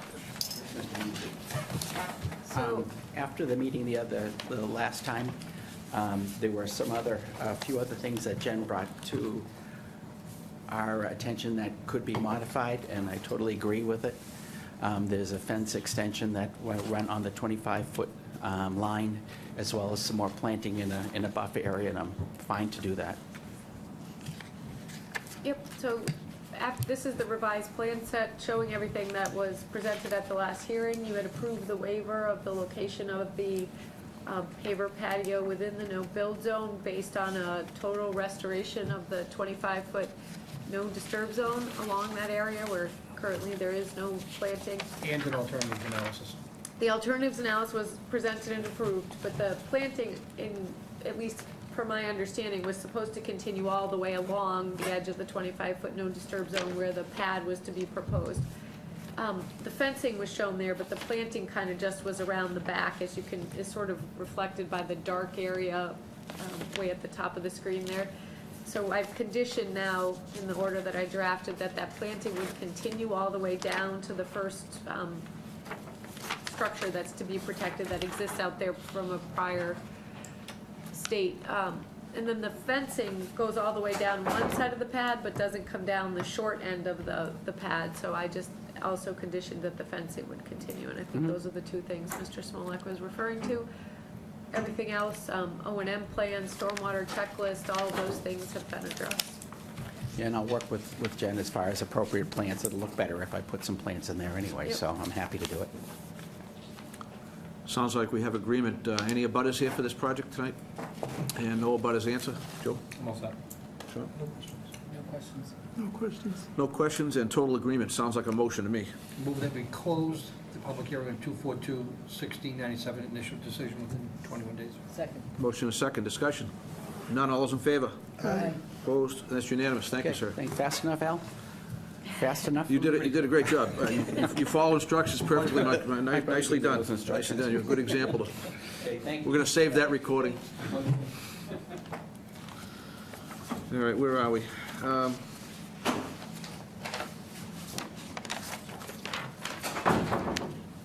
242-1703, 1099 Salem Street. Is that where we are now? Yes. Okay. So you should have in front of you the alternatives plan for the driveway. We had pointed out at the last filing that the driveway was located in the 50-foot no-build zone with no alternatives. So I'm guessing that's where we're gonna start. There are 3 alternatives.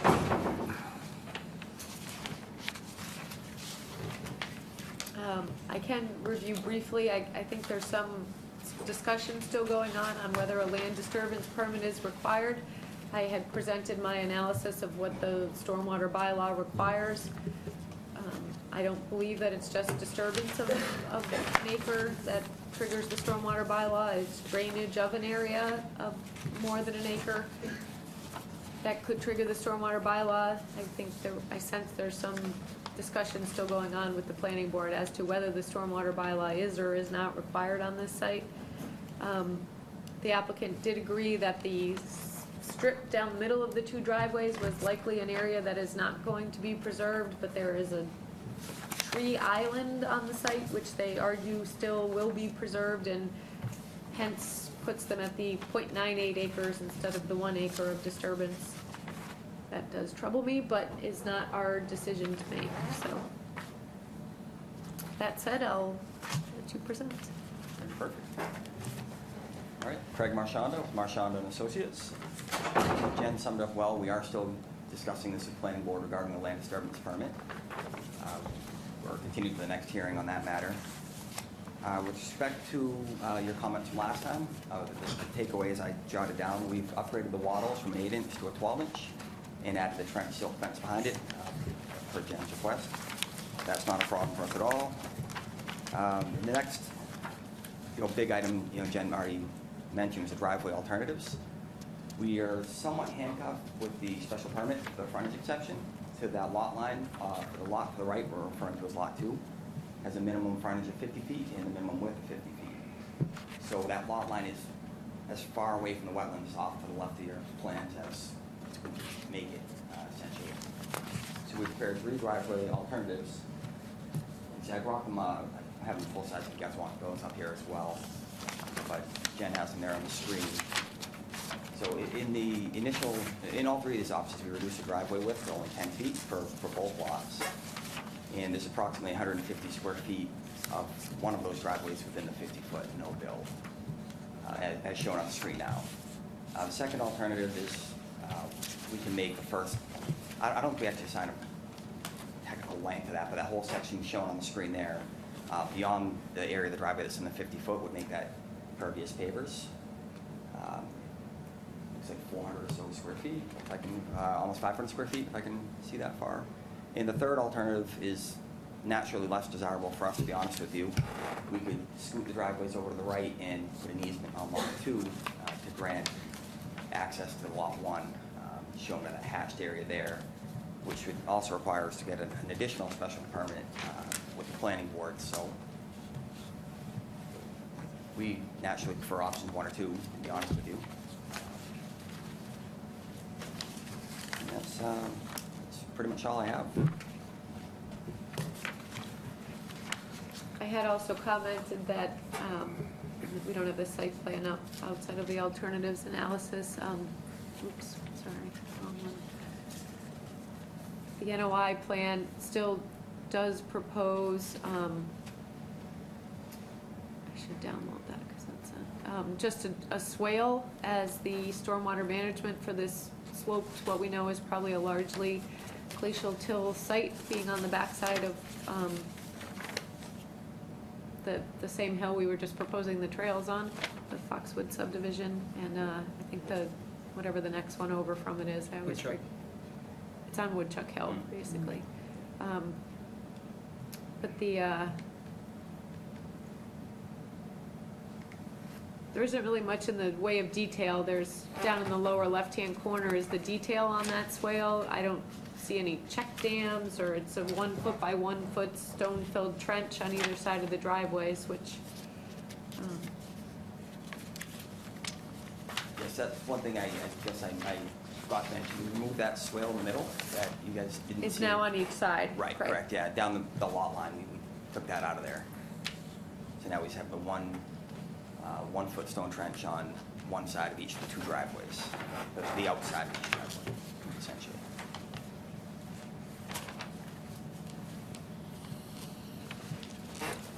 I don't see a common driveway option here as part of your alternatives analysis. I think that was something we talked about at the last meeting, was one of the alternatives ought to be a common drive. But I don't see it as part of your alternatives.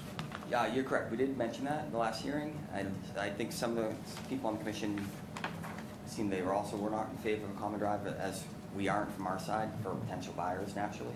But that's an alternative, right? It certainly In a good alternatives analysis, you need to consider all the alternatives, and you need to tell us why one is better than the other. Okay.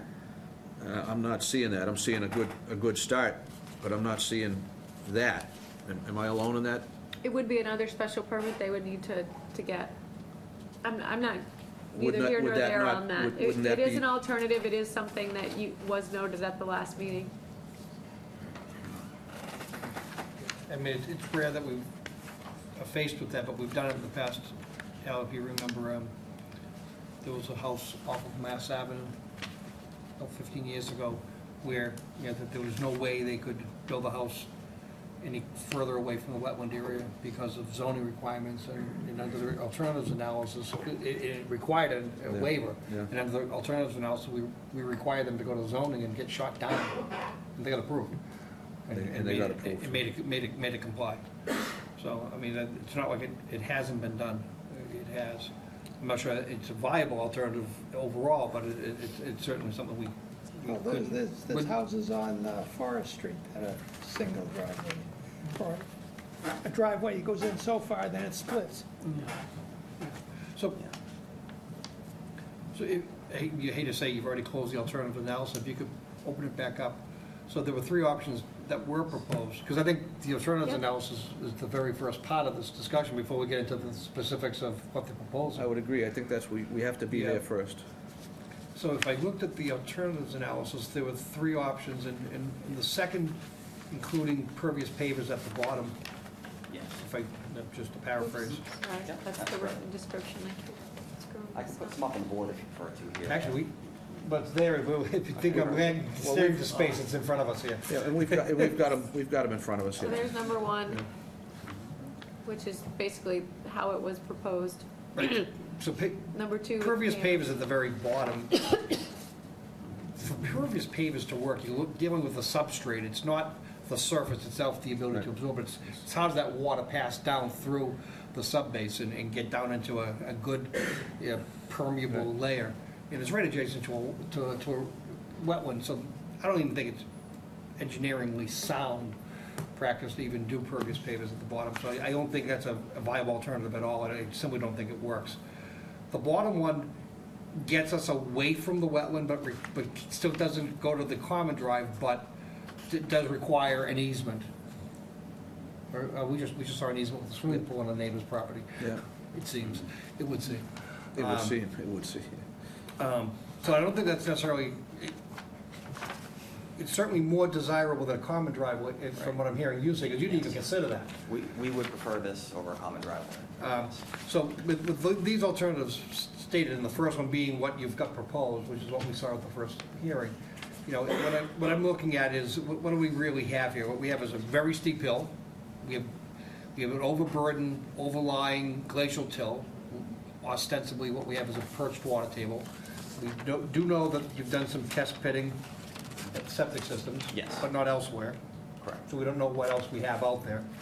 I really would love to get a little more test pitting for me to be able to make a statement of, so we not only have water that we're going to be collecting when we excavate out into the hillside itself and need to convey, but we're also going to have water that's now being channelized and getting to the bottom of the hill.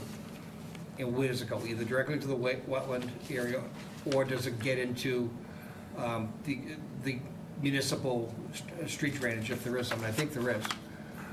So the question becomes is, what we really have is single-family properties that don't necessarily need to comply with two single-family properties that don't trigger stormwater standards, per se. But what we have is common sense. And what I'm seeing is cutting into a hillside with perched water and funneling it all down to a single point. What I'm seeing is clearly a wetland impact potential and an icing condition. Those two things both happening. So I think a little, even if we were to consider the alternative, one, they're most preferable, or ruling out two, because I don't think is viable, or three, possible, and maybe even ruling out the need to do a common drive, I still think there's a lot of real careful thought and real design, not stormwater standard application and calculation, but design and thought and BMPs that are shown on a plan that we would ultimately approve, which is lacking right now. The Wetlands Sorely Protection lacking. Act does allow for more consideration of design, and maybe not necessarily stormwater standards when you work on steep slopes. Well, that's what I'm saying, is I'm not saying that it triggers the stormwater standard. What I'm saying is, we certainly can look at residential properties within the context of the groundwater impacts and the conveyance of water impacts, and make them demonstrate that a BMP works, and I'm not seeing that.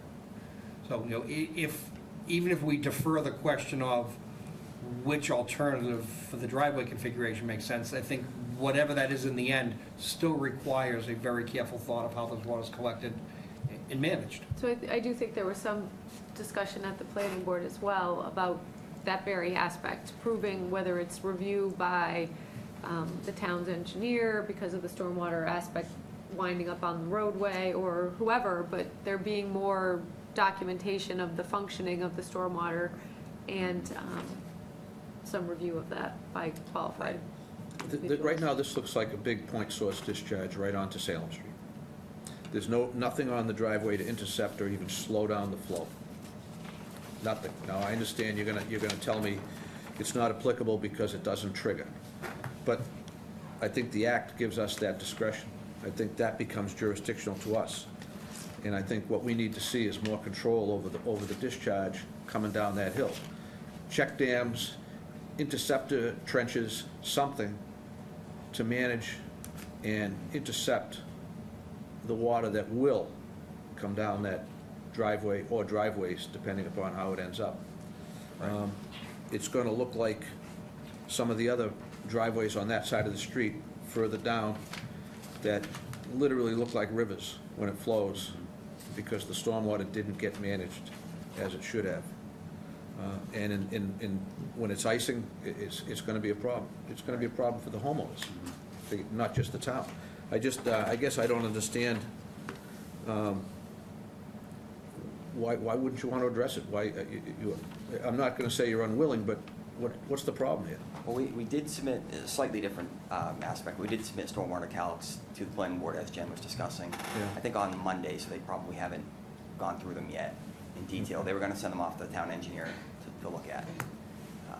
So he's only had a couple of days, probably hasn't gotten to them yet.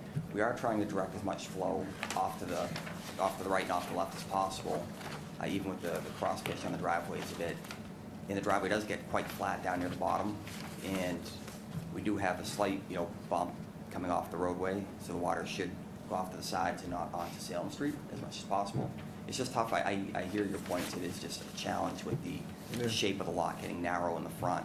There's not a lot of room Well, for us to do my much. issue is, towns with better written stormwater bylaws, and I'm going to admit to having worked on this one, this is what they're meant for, and this is why ours talks about drainage off of a site that's more than an acre. This isn't just about the development of 0.98 acres. This is about water coming off a hillside, draining an area that is probably more than 4 acres, more than, I don't even know what, the 8 acres? It's a lot of area, and it's not just about, the development of these 2 houses, but what comes off that hillside is going to pass right through these 2 houses. So how do we do that? How do we help them Well, accomplish what they... I think what we were trying to do was, convince the planning board that their jurisdiction did extend to this particular parcel.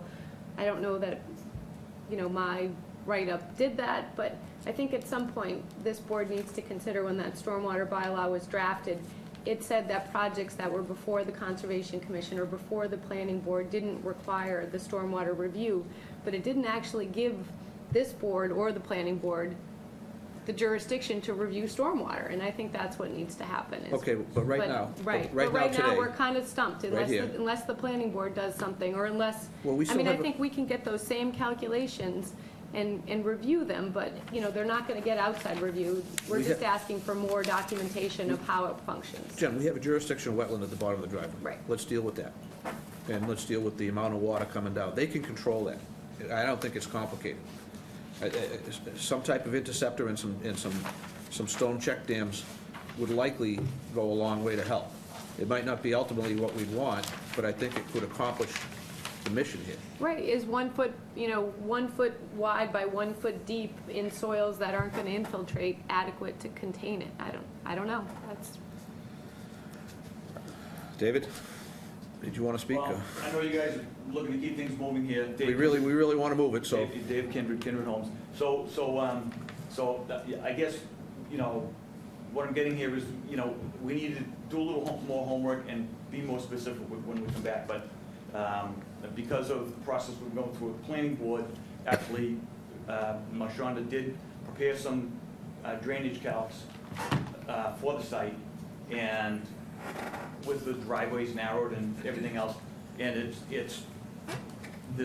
I don't have the figures, but there's a minuscule increase. Because the site is already, developed now, there's already a driveway, there's already a house. So anyways, it's a very tiny increase. We are super elevating the driveways to direct the runoff into the stone trenches on both sides. And I guess... You're creating 2 driveways, though. You're creating 2 driveways, and you're going to really double what's coming down. You can't mimic existing conditions with the 2 driveways. Your pre and post are not going to match. No, they don't. They're just not going to match. They don't. It's very slight for the site. But what we like here is we like a 0 pre-post. Okay, so So I guess And you can tell us that. You can demonstrate it. You have the engineer that can do it. Yep. Without dragging this on, I know you guys want to move this along, we're talking, Dave alluded to it, we're talking a few tenths of a CFS. Oh, and I'm just gonna go there, I'm an engineer, you're an engineer, your dad's an engineer, and you guys are good for it. I've seen you guys design sites that were damn near impossible, like Boston Hill. You guys are top notch. But to look at a small area like this and pretend drainage calculations even make any damn sense at all is just ridiculous. They don't. Common sense makes sense on a small residential lot, which is why stormwater standards don't necessarily apply to them. What I'm asking for is real thought. How do you capture the water that you're gonna intercept and you cut it to the hill? Where does it go? How do you hold it back a little bit? How do you channel it down towards the street in a controlled fashion? And where does it go when it gets there? You don't need to analyze it because the numbers don't mean a damn thing on a small lot. So whatever you submit to the planning board, it's to me, it's just smoke and mirrors. The numbers don't mean crap. We were reluctant to do these calcs and we had to So- submit eventually. But what I'm not seeing is any of that presented to us. What I'm not seeing is the common sense piece of it, which is what is necessary on a residential lot. Okay, so, We're on it. all right, so let's go down the table, and then we're gonna send you home. Sean? I mean, you guys you're all over it, and I have no further questions at this point. I'm all set. Done. Okay. How much time do you need, 2 or 4 weeks? 2 weeks, right? 2 weeks, and if we can't be ready before then, we'll give you guys a Okay. heads up, I suppose. Jen, do you have anything you want to give them in the? Nope. Okay, so they're requesting 2 weeks, guys. So moved. Second. Motion and second, discussion? None, all those in favor? All right. Aye. Opposed? Thank you. 2 weeks, thanks very much. Okay.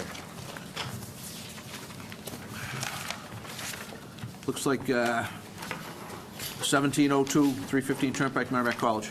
Oh, you know what, did we ever get to Carter Hill? Because we didn't, because we took all the Eagle Scouts out of a... What did I do? Carter Hill is on, under open space. Not the Andover Trails, oh, are we still Yeah, we before that? didn't do, haven't done that Phonat Oh, didn't. okay, all right. We just did the Scouts. Okay. So right now we're This is at, the last one, and then we're going on to Carter Hill. Well, yeah, right now we're doing 242-1702, Gotcha. if they'd like. So I did get out to the site to review the wetland line. There were some flag changes. The biggest area of change is right at the road. There, somewhere over the years, someone dug a ditch and drained the roadway into an area that probably wasn't previously wetland, but now is. So that area was flagged and put on the plan. I don't think it really changes the proposed project much. That's that area right up at the front there. And then again, there was an old wetland line, and there were some flag discrepancies in the field. We didn't know which was the old and with the new, so we hung some flags that were brand new and are probably reflected on this plan. Yeah, there were a couple locations, Jeff Ketters with VHB, a few locations down here, there were some additional flags around the corner and down here that were adjusted, and the big piece was this, as Jen mentioned. So we've updated that and the associated buffer zones and incorporated the plans. So those are updated for the North Andover piece. Just to give you guys an update since we last met.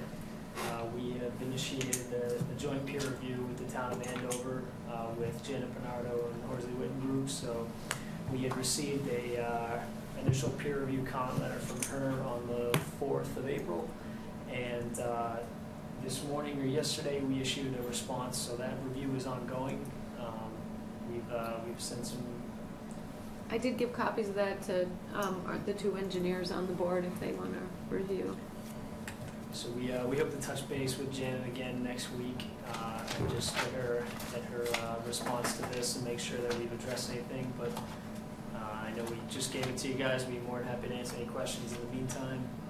There were some supplemental calcs provided, some additional figures, and some clarification on the O&M manual for the most part, as well as some clarification on how it relates back to the original stormwater master drainage study that was performed.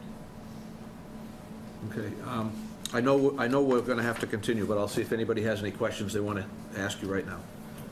Okay, So I've never seen the Horsley Witten comments, but your format is you restate her comments and answer each one? Okay.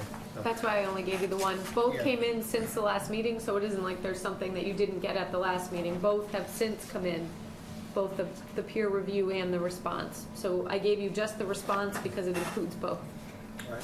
I mean, I'll certainly read, I mean, I just received it tonight. Yep. I'll read it over, but I mean, more interesting is that when Horsley Witten ultimately is satisfied that the answers are adequate. So we're that half a step away. And on the wetland line, it didn't result in any physical need to change need to physically change the plans. No, I think it put some striping from the shot put area in the no-build zone. Yeah, kick the 50-foot buffer zone. This is really, what this is striping of the existing field area. It's still within the limits of the existing practice field and the existing fence out there. So there is a portion of that shot put area that's clipping the edge of the 50-foot with the new flag that was adjusted.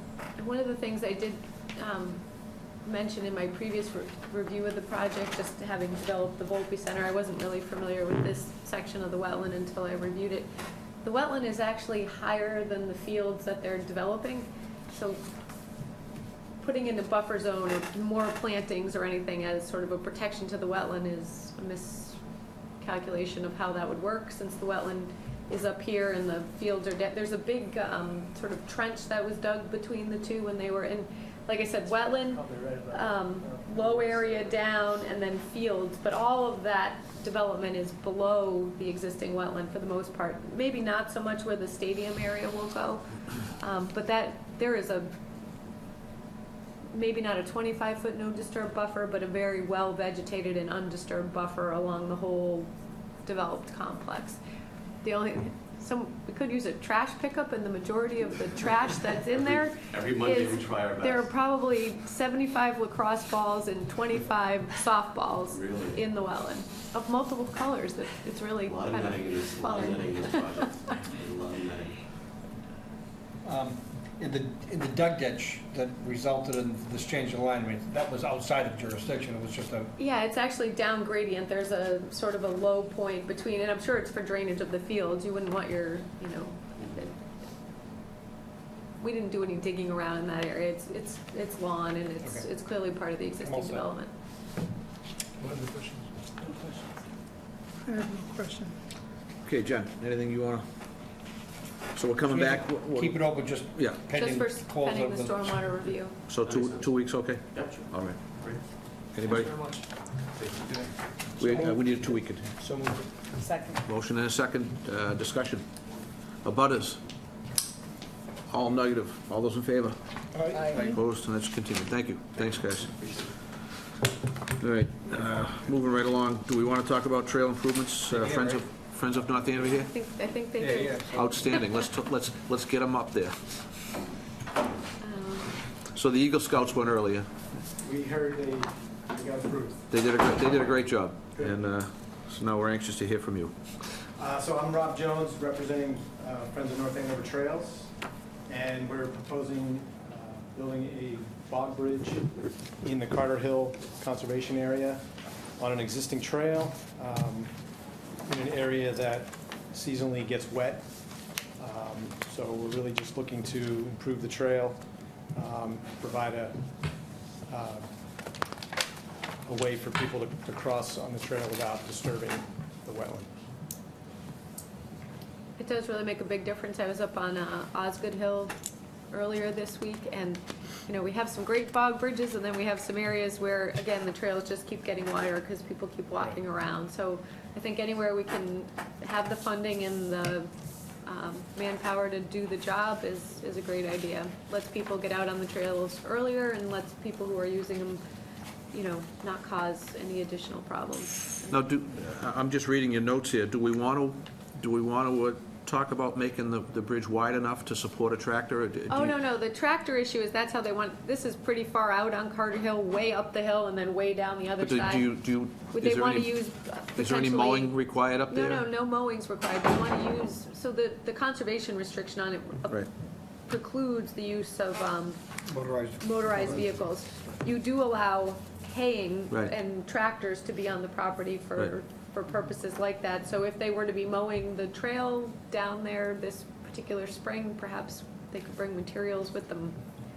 Well, that's what I'm saying. So is there enough width now? Do we have to change anything to help No, I them? don't think they just, annually, the trails are mowed to Right. keep them open. So I would say, along with that activity, allowing them to bring the materials to the I think site. Al's point is if they mow anything, if they need to get in there with any sort of equipment in the future, is the bridge wide enough to make that happen? Oh, we Allow don't that. mow beyond Yeah, we don't this know that. area. We've cleared that trail by Okay, that's, hand. I'm sorry, I apologize, and I was confused. I thought I was helping you. I won't help you, Nope, I they won't don't help wanna you widen- anymore. They don't want to widen the trail. We don't want it wider. All right, okay, very good.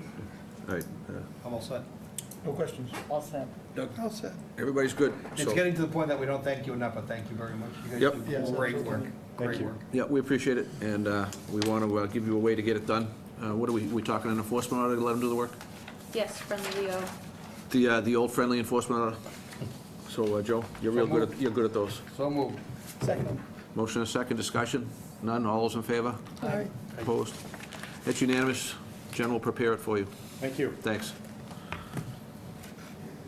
All right. We're all the way down to enforcement orders, am I reading it right? Yep. Okay. 124 Bridle Path and 136 Bridle Path and 172 Bridle Path. Okay. So, I haven't heard from 136, although I did have a conversation with her and did send the letter, but 124 and 172 both responded with the filings that you have in your packet. I did issue them to the tree company, who I don't believe is present. We're having a very serious problem with a tree company who is working within our watershed area Okay. and approaching homeowners, telling them they have hazardous trees and doing a lot of work, some of it in wetlands jurisdiction, some of it not. I've approached the homeowners on 2 other sites, got some interesting responses. Well, those are 2 issues. We can handle Right. those. We can handle. And I think the issues with these particular homeowners are easily handled as Okay. well, and both have responded positively to the violation letters they received. The cutting is along an intermittent stream that runs through the front of these 3 houses on Bridle Path. Okay. In reviewing the work that was done, I think both of the houses have 2 trees approximately that were cut on the stream with some disturbance of understory underneath at that point. I've recommended that both plant shrubs in those locations. The overstory is still largely intact. Both houses have plenty of overstory remaining. It is apparent from what was cut that, and you have some photos in your packets, that things were dead or dying or had lost limbs. And if the homeowners had requested to remove them, we likely would have granted them the approval to do so. Given the proximity of some of the trees, we would have probably required additional planting, and I think that's all that's required now. So we have letters. It sounds to me like the homeowners want to help out. And Right, so on 124 Bridle Path, I did actually review what could be planted, recommended 4 shrubs in the wetland area where a tree was cut, and they had actually wanted to plant a birch where another tree was cut. I think those could be written up and approved. On 172 Bridle Path, you didn't necessarily propose any restoration, but I do think in that location, 4 to 6 shrubs. There were trees on either side of the stream that were on either side of the driveway that were cut, and I think that would largely replace what was removed. And again, not provide for more overstory that would then need to be maintained or cleared or cut somewhere in the future. so you have planting plans with the homeowners? Basically, you're in agreement with? Again, I agreed on something with 124 Bridle Path, 172, we did not, but you can approach them. We're 136. Oh, you are 136. Oh, okay. We left the next day for Florida and Sarasota. Oh, okay. I'm getting a letter, and I took the letter with me and saw that it was a week before. And So I would recommend just the same on your property in that area that's out front. 4 to 6 shrubs, again, we can discuss in the fields what you'd want to plant there, but, so I would just recommend letters to. Just, Yeah, so- since the person is here, that when we say shrubs, we know what we mean, but make sure Right, that so they my understand. recommendation was something along the lines of red osier dogwood, high bush blueberry, winterberry. I mean, they're things that are attractive, look nice, and I think each of the homeowners had yards that already had a lot of this stuff growing in them Okay, anyway. So you can work with them and just kind of direct them and Yep. come to agreements and Again, stuff I like that? didn't issue enforcement orders, I just I don't issued think those- violation yeah, letters, yeah. given that everybody seemed cooperative and. Yeah, I don't think enforcement orders are necessary here. Can I ask you something, though? I mean, I want to keep the homeowners separate away from the tree cutter. We'll talk about the company afterwards if you want. You know, you can work with them, get the restoration going, and then I have an idea on the tree company later, which is separate from the folks, okay? Yeah, I'm sorry, I'm confusing you, because 124 actually left on vacation for this meeting and said they would not be present, so. Yeah, we have a letter from 124. Yep, We have a letter from 172, so everybody's everybody's accounted for. everybody's Yep. good, everybody's good, yeah? So what do you need from us? Anything? Encouragement, keep up the good work. Yeah, no. A pat in the back and be nice to the homeowners? I guess, usually you make a motion to approve sending violation letters requiring restoration, I guess would be. So moved. Second. Motion and a second, discussion?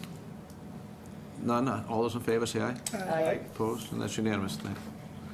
Thanks, guys. Thank you. Sorry to make you wait so long, I tried. Coffee and snacks. Come back if you want. Yeah, no charge, you can come back anytime, there's no charge. See you guys. Now, with regard to the company that's doing the cutting, that's going around knocking on doors, we have a couple keen legal minds here, but my opinion would be that we send them a registered letter advising them to cease and desist activities in this town without applying for a permit first to cut anything. I don't care where they want to cut. I don't care if they want to cut in the middle of Mass Ave. If they want to cut anything, they need a permit or a review by this office, by your office. And I'd like them to get a registered letter, return receipt requested, advising them to cease and desist, period, end of story. So you already sent that letter? I sent them copies of these violation letters, and I approached them on 2 other properties and told No, them this has that gotta- they're working in watershed. That's the bigger issue, is all of these streets are in watershed. So Yeah.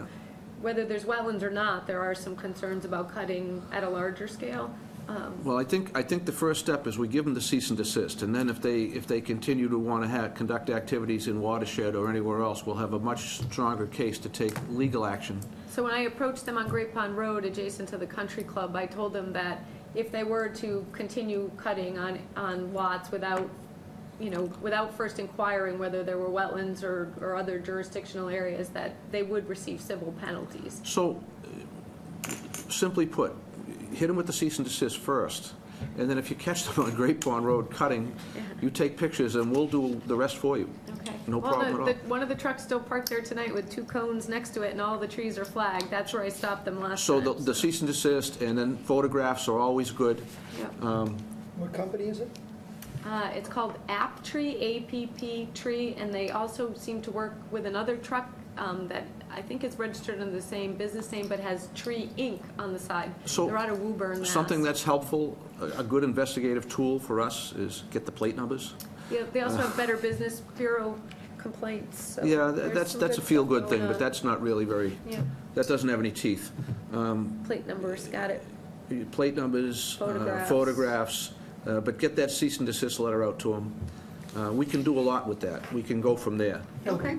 Yeah, we're all saying, I think we're certainly on the same page, but the people who are in the profession of doing professional work, licensed and assured and reputable, I mean, those people you don't usually have We a don't lot of have trouble those kind with. of That's issues. right. no. Well, the reality is, I mean, it's almost borderline, Yep. like greasing your driveway. You pay those guys to come in and spray your driveways, and they're gone in the next rainstorm. It's I'm not going to say it's borderline fraudulent, but these guys are coming in and preying on homeowners on perhaps the fear of danger of a tree falling, without realizing they need permits. I mean, if a contractor came in and wanted to offer to build you a porch for a great price, you'd make them get a permit, or redo your roof or the windows or whatever, you make them get a permit. This guy needs to get a message somehow, and the fact that 4 letters went out, 3 to applicants who have all done something to respond, and the 4th one being the violator himself, who hasn't even responded, never mind complied.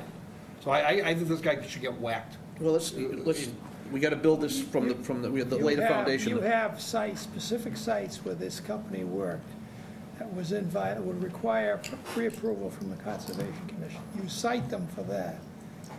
Now, you really have to go after the homeowner, which you've done. But the thing is, you know the company that did it, so you cite them for them, you give them a warning letter that says, look, any further work of this nature that's done in the wetlands, you will be prosecuted, or whatever the full extent of the law that we can go to, that this is what's gonna happen. And you're on notice. Yeah, it's worth me doing a little research. I mean, it's almost, in this circumstance, it's almost unfair that the homeowner who wants to do the right thing is penalized by us, and that's the only person we can go after. But they are- It seems like there ought to be a way to go after the No, violator. Joe, there is. I'm telling you, there is. Well- You start with notice. Notice is the cease and desist. Well, the letter they received basically was a cease and Yeah, but that's, okay, so It reiterate. wasn't directed only to them, though. And then you get the plate numbers, and we can give you the names of, go to the police department and get the names that are assigned to those plates, and mail it to the entity that actually owns the truck. And that way, if one guy owns the truck and the other guy's leasing it for the day to cut trees, they can't play that, shell game with us. We can go after the correct entity. We have to lay a foundation in order to do that. What are we using? We're using an administrative penalty? Administrative fine? No, we're gonna No, we're criminally telling you summons to them to cease court. and desist cutting in We're North gonna take them under Andover the without, CMRs and take them to court. I'll draft something, I'll run it by you. Yeah. Believe me, Yeah. this is not a reach. Gotcha. This is not a reach.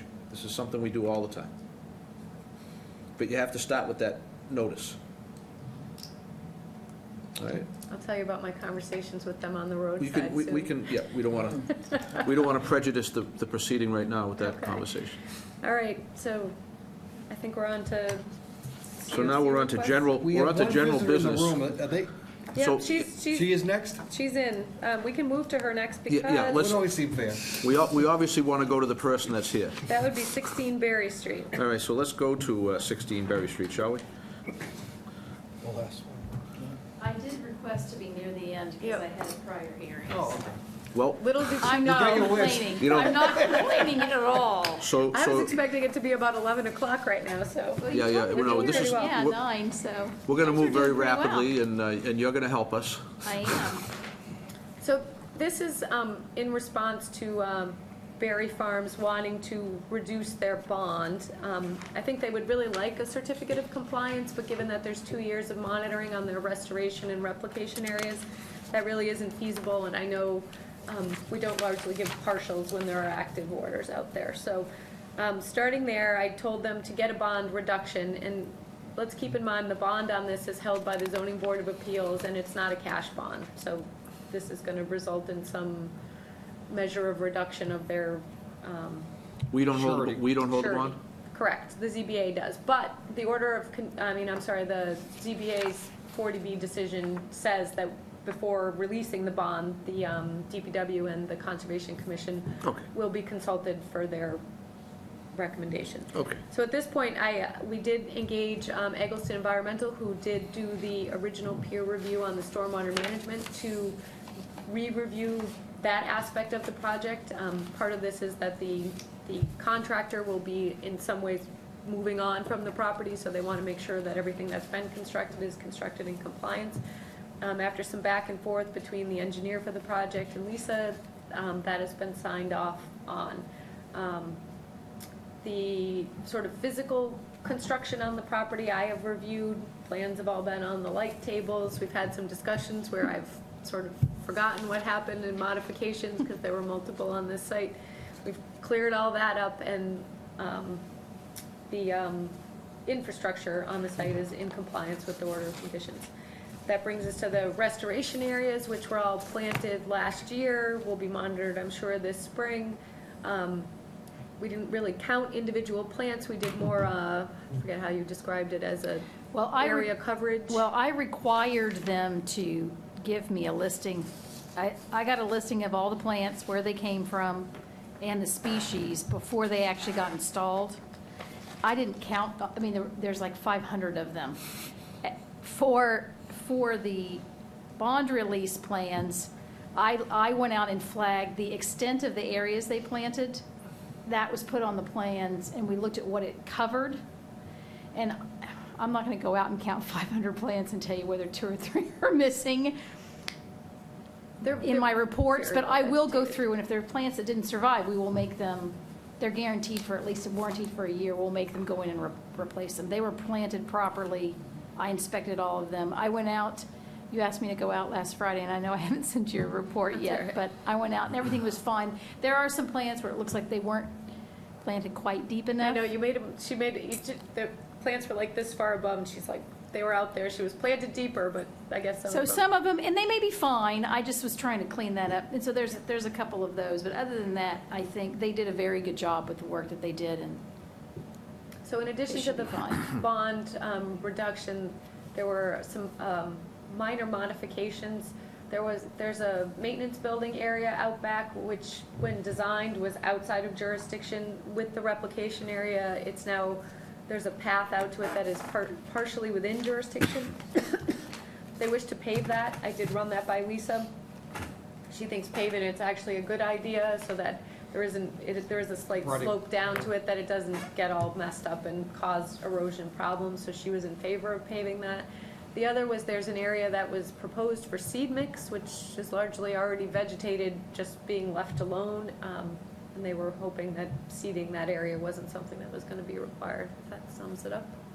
yeah, I mean, we proposed about 32,000 square feet of buffer zone improvements, and about half of that was shrub plantings, the other half was seeding. And at the time we came in, I don't know if you recall, but this whole area was mowed, and they mowed right up to the edge of the ponds. Well, as the property was vacated during the permit process, it was abandoned, no one mowed it. And now we've had probably 3 or 4 years go by, most of the vegetation is native, so it seemed a little silly to me to go out there and cast seed, but I wanted your concurrence before I told the contractor they were off the hook from seeding the areas, and that leaving them fallow would satisfy the condition. That's exactly the question I was gonna ask. What's out there is good, and we wouldn't, Yeah, it looked we good. would I hope mean, it would grow that way. Didn't review every square inch of the place. I mean, I think if there are some areas that wind up being bare, I don't remember anything that was bare, though. That was, No, when I mean, there are some areas that need reseeding Right. internal to the site. so there are some areas that still need paving, there's some areas that need stabilization, but I'd say somewhere probably in the neighborhood of 75 to 85% of the site is complete. So with that said, they had some very calculated calculations about bond, and not all of it pertains to you. Some of it pertains to DPW, some of it pertains to the zoning board, but I had told them that your general allowance on bond reductions when the project was not complete was usually 50%. So on the portions of the bond that relate to the Conservation Commission, which would basically be typically, so the line items would be erosion controls, stormwater and drainage, retaining walls, and landscaping, including restoration and replication, that the recommendation be to reduce the bond by 50%. Do we know what the starting number was for those items? Yes. It's large.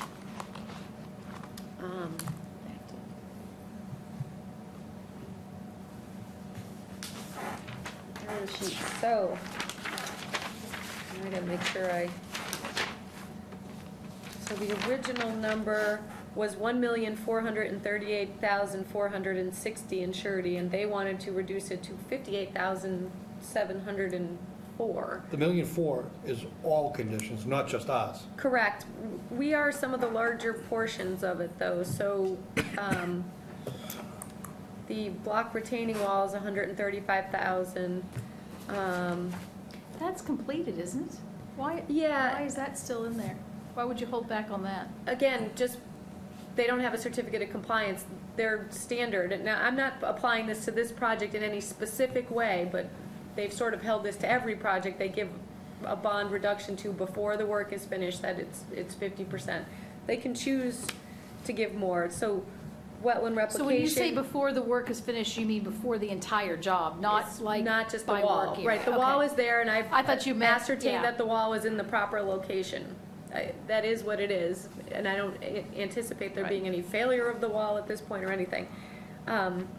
Buffer zone enhancement, $77,000, wetland replication, $85,000. Final site cleanup, $4,000. I mean, there's a lot of numbers in here that pertain to you. Mostly, as I said, landscaping. You could take the block retaining walls out as being something you want jurisdiction over. They're largely in your jurisdiction, though. Stormwater and drainage was $155,000 for stormwater drainage system, and underground retention was $105,000 on the bond numbers. So Erosion what's- controls were $116,000. A lot of the erosion controls, So there was not no a planning, lot, there but was no some. planning board action on this, it was zoning board as the unifying comprehensive Right, permit. because it was a, It yeah. was- Right, and So given- those things like stormwaters and things that would typically be under their bond Were are actually bonded under by us. us, right. That's what I wanted to make the distinction on, okay. This was probably the first 40B where I think things really worked the way they were supposed to, and the zoning board of appeals was our, basically administering the Wetlands Protection Act, the local bylaw for us, and they were asking our input in using it to create what happens. I'd agree with that. So I guess my question ultimately is, we're authorizing release of our portion of the bond. Anything the zoning board wants to release beyond that, so long as we retain our balance for our interests, is Right, what we and should so, move. and the same was done for DPW because there were site improvements in the right-of-way. I mean, if you want to restrict it only to being the stormwater and drainage and the landscaping, I'm fine with that as well. I don't think anything is not located in a place that it's not supposed to be, from an as-built perspective. And we have, that's the other thing, they have given us all the as-built drawings. So everything's stable, survived, done? No, I mean, the things that Hopefully you remain hold 50. is, there are some areas that need to be reseeded, Okay. and I need to monitor the plantings. The basins are all in, the basins are all vegetated, they as-built the whole thing Okay. for the bond release, partially because we don't want to release the contractor. Yeah. I mean, this is why I understand the idea that you don't do partial certificates, but it causes a problem for us because we're a little hesitant to release the contractor until the commission says, yes, but we've basically given you an as-built plan that shows everything in place, that nothing on that plan is gonna change except for like spreading seed or planting plants. There's no more structural. That's what I'm hearing, other than maybe some There's some final, final paving to be and done. cleaning up of drainage structures and pipes at the Right. very end. Yeah, the final cleaning of the stormwater system would have to Right. happen at the time of certificate of Right. compliance, those sorts of things. So let's start thinking about, Sean was Sean got some diligently notes. doing some arithmetic. take a number you Well, think is... what is the total that's related to our commission? I heard you gave one bunch of numbers, 135,000, 77,000, 85, and 4,000. I came up with. You know what, rather than do that fast, let's go right through it again, because things like a retaining wall, Yep. it's done. It's not gonna fall over. So- We have an as-built, it's in the right place. Right, We can as-built release it. drawings, so if you want to know the full numbers in the beginning, Sure. as-built drawings were $10,000. And we have them. We have them. Again, there are portions of the site that aren't finished, so I don't know, there will probably be another iteration of the as-built drawings. Yeah. Erosion controls and sedimentation basins, 116,261. Have they been removed? Erosion controls cannot be removed in some locations because the site is not stabilized. Right. But there is not $116,000 worth of erosion controls still needed out there. You never know. Sewer, not our jurisdiction, in my opinion. Utilities, water and electric, also now that they're underground, not our jurisdiction. Roadway construction, sub-base, paving, curbs, site concrete markings and signage, I would say, Nothing. now that they're in place, not our jurisdiction.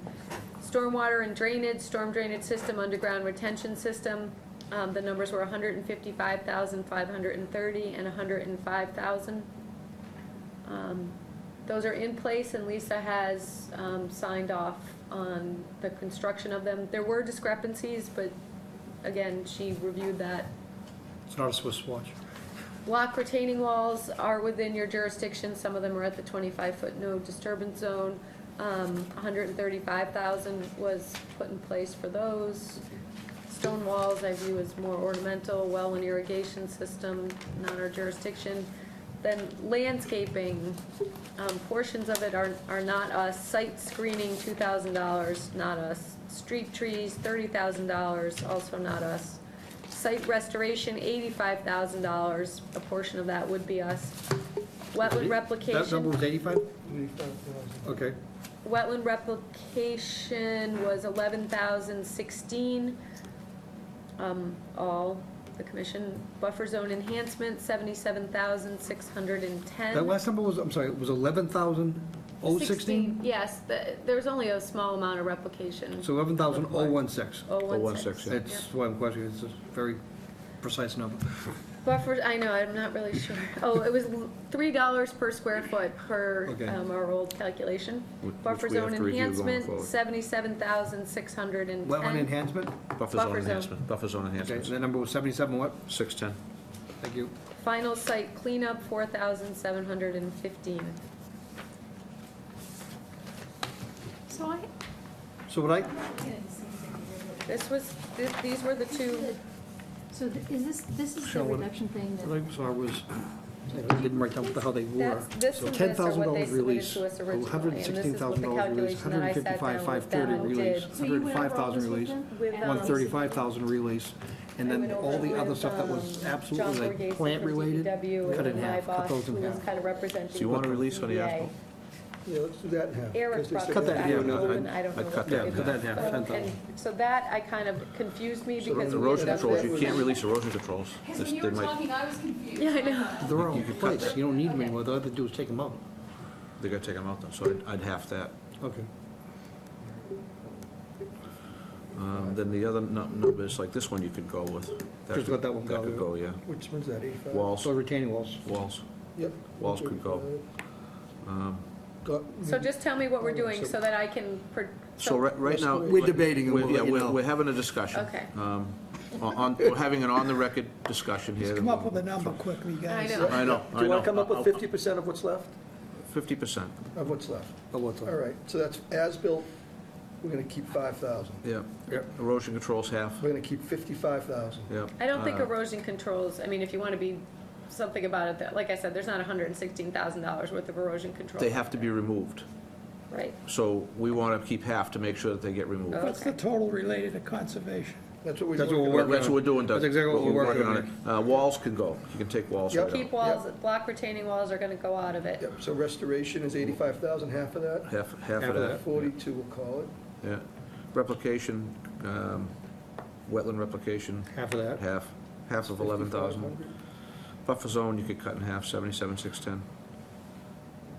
And, all right. 38,000. I can do the calculations and submit them. Final site cleanup Sean's doing them right now. He's got, We will follow. I told you, we have keen legal minds up here. Real keen. Keen legal minds. 30. So I come up with Some us just- keeping about $120,000. Retaining on the Conservation Commission's behalf. Yep. The planning board can the zoning board can release anything else up and beyond that, up at their own discretion. So you're gonna retain 120,000. Yeah, we'll hold back. Conservation related. For our interests and releasing everything else. Whatever. And is I'll left just can cite be which of the released. interests are ours and. Oh, yeah, you know it better than I do. I didn't Okay. really read all these charts and tables. They produced That's them. what we think we're gonna, you'll be happy. Yeah. Might be more than they asked for. I mean, I think they went through in such detail because they were trying to really figure it out and be fair. And the number is what the number is, you know? We just want to be reasonable with you, so. Okay, and then that leaves, What did we come up with, what I said? you just said approximately 120,000. Let's make it about 140,000. Retain on behalf of See, now he's Conservation. being unreasonable. He should No, I'm just double check his adding, numbers. I'm just adding better. Double check the numbers. It's actually Okay. 147,500, so. Just like doing a hedge fund, 140 right? is less than half, okay. 147, I think is the number. No? Yes? Well, We're 100 to 150. Doug likes 150. All right, 150 it This is is. going in a Doug likes bad 150, so direction. that's all right, so that's it, we'll stop Retain it. 150,000. Yeah, so you get back a boatload. Of $1 million, that's $1 million, million, that's pretty good. Sounds like a good deal. Jen, okay, so retaining 150, all 150,000. right. And then approval of the minor modifications that technically aren't being requested, but I think are largely All those in favor? common sense things. Opposed? It's unanimous. Yeah, I moved it and Sean seconded it. Okay. Thank you. Thank Okay. you. Yes. All right, going backwards, Listen, I'm gonna leave the room for a minute. Why don't you guys talk about 242-1701 in my absence, okay? I'm gonna recuse from that. okay. So, 2421701, there has been a request to withdraw, and the only consideration is that state filing fees are a done deal. Those go to the state, can't ever be recovered, but that the local filing fees be retained if there should be a future filing. There was a substantial delineation review fee paid to the tune of several $1,000s, so. We've granted that to others before when,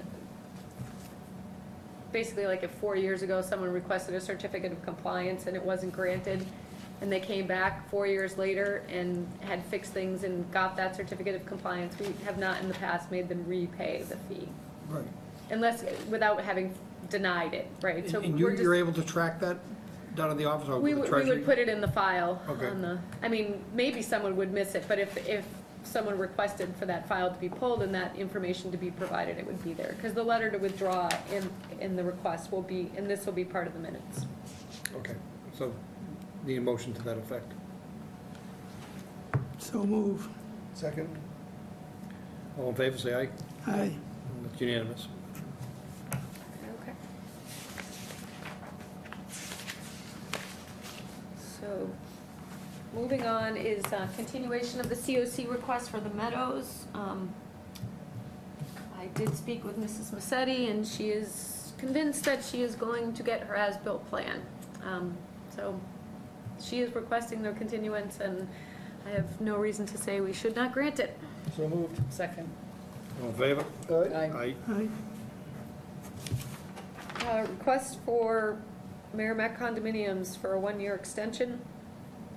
Erosion controls are refreshed. Wetland flagging is still in the field. Site remains a constant concern. I reluctantly request a motion.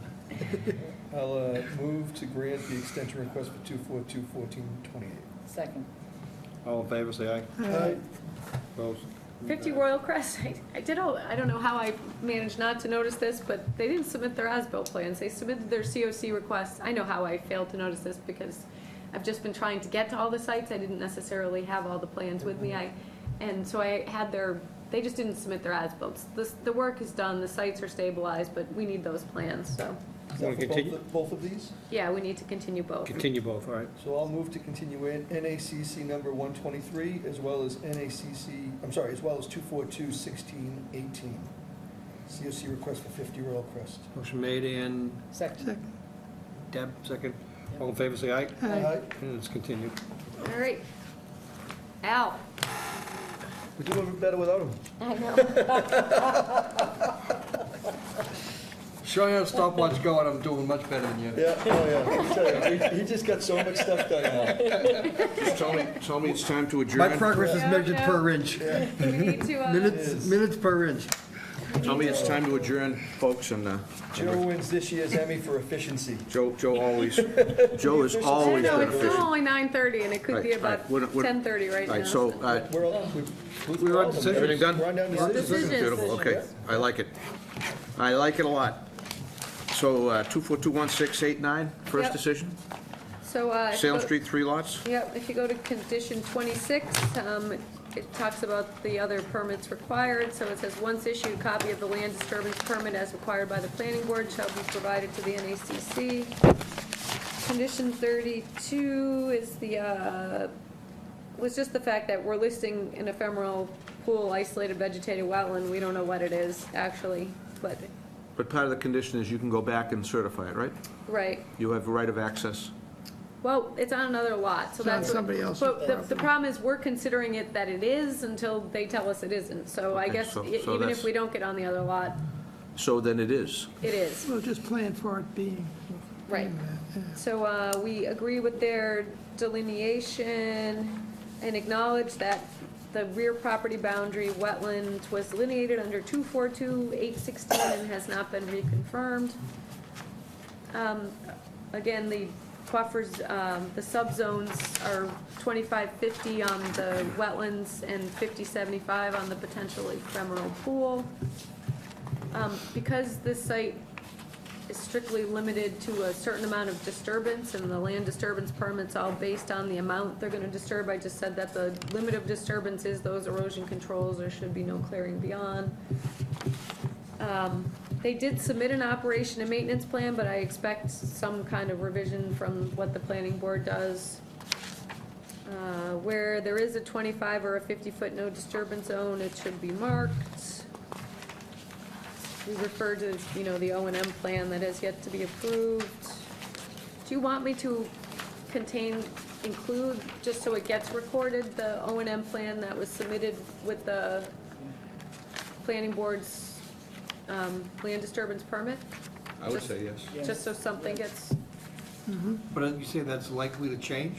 Oh, I mean, if it changed, they would have to come, they don't really have to come back to us for, there is a detention basin and 2 swales along the driveway. There's gonna have to be some maintenance of them. If we include nothing is gonna get recorded with this order, at least if we record something. When they come in for modification of the new one, we can then require them to record it. Right, as or if well. the planning board records something different, at least it'll be recorded on their order. I understand that, okay. So I will include the O&M. Okay, so that's that. So I know on 51 you referenced 25 and 50. Are there going to be any markers up for the 50, 75? Right, no, so on 51, that refers to both no-build zones. So there's a 25-foot no-build zone and a 50-foot no-build zone. Gotcha. Great. Thank I know, I had to reread that too, when it was my own. Yeah, I was thinking no build and Right, versus yeah. no disturb. So, we're ready for a motion? I move that we approve the order conditions for 242-1689 as drafted. Second. Motion and a second. Any further discussion? There is none. All those in favor say aye. Aye. Opposed? That's unanimous. So 242-1697, 315 South Bradford Street. There is the only strange thing going forward on this is I listed the prior orders of conditions, all which have COCs except for 242-622, which we can't find the file for, and nothing was ever recorded at the Registry of Deeds, so. What was the number? 622. So, Okay. I don't know what it was for. I searched my computer files too, we don't seem to have anything. 622. Right, old, Yeah, that would have been during the early 90s. right. Could have been anything, I have no idea. Could have been something about the original greenhouse. Where is that referenced? Where is that file number referenced? On page 29, condition 29. Condition 29 references the prior orders of conditions, and, we usually do that just to make sure everything's closed out on a site. But I So you're just can't, finding that in the log, that one exists, but you're not finding any record other than that? right. It probably went out of the back of a dump truck on Pickering Road. Good lawyering. So the Just NACC, condition 35 is what we talked about when Mr. Smolak was here. NACC approves the proposal to restore the 25-foot no disturbance zone as shown on the herein reference plan with the following additions. Fencing will continue in front of plantings up gradient of wetland flags A2 through A4. It's where the fencing didn't continue on the site plan. And planting seed mix consistent with that shown on site plan 2 shall continue throughout the no disturbance zone up to wetland flag A10. Again, that area of planting that wasn't shown on the plan. And the area for which he was granted the waiver of the no-build zone. And, the other thing, we didn't really ever get down to talking about, now that the parking lot's gonna be paved, is ability to use road salt, sodium chloride, or other de-icing chemicals on the paved surfaces back there. He did have snow removal in the O&M plan, so that part of it. And he did have provisions for having our no snow stockpiling signs, which do say no salt and no snow stockpiling on them, so.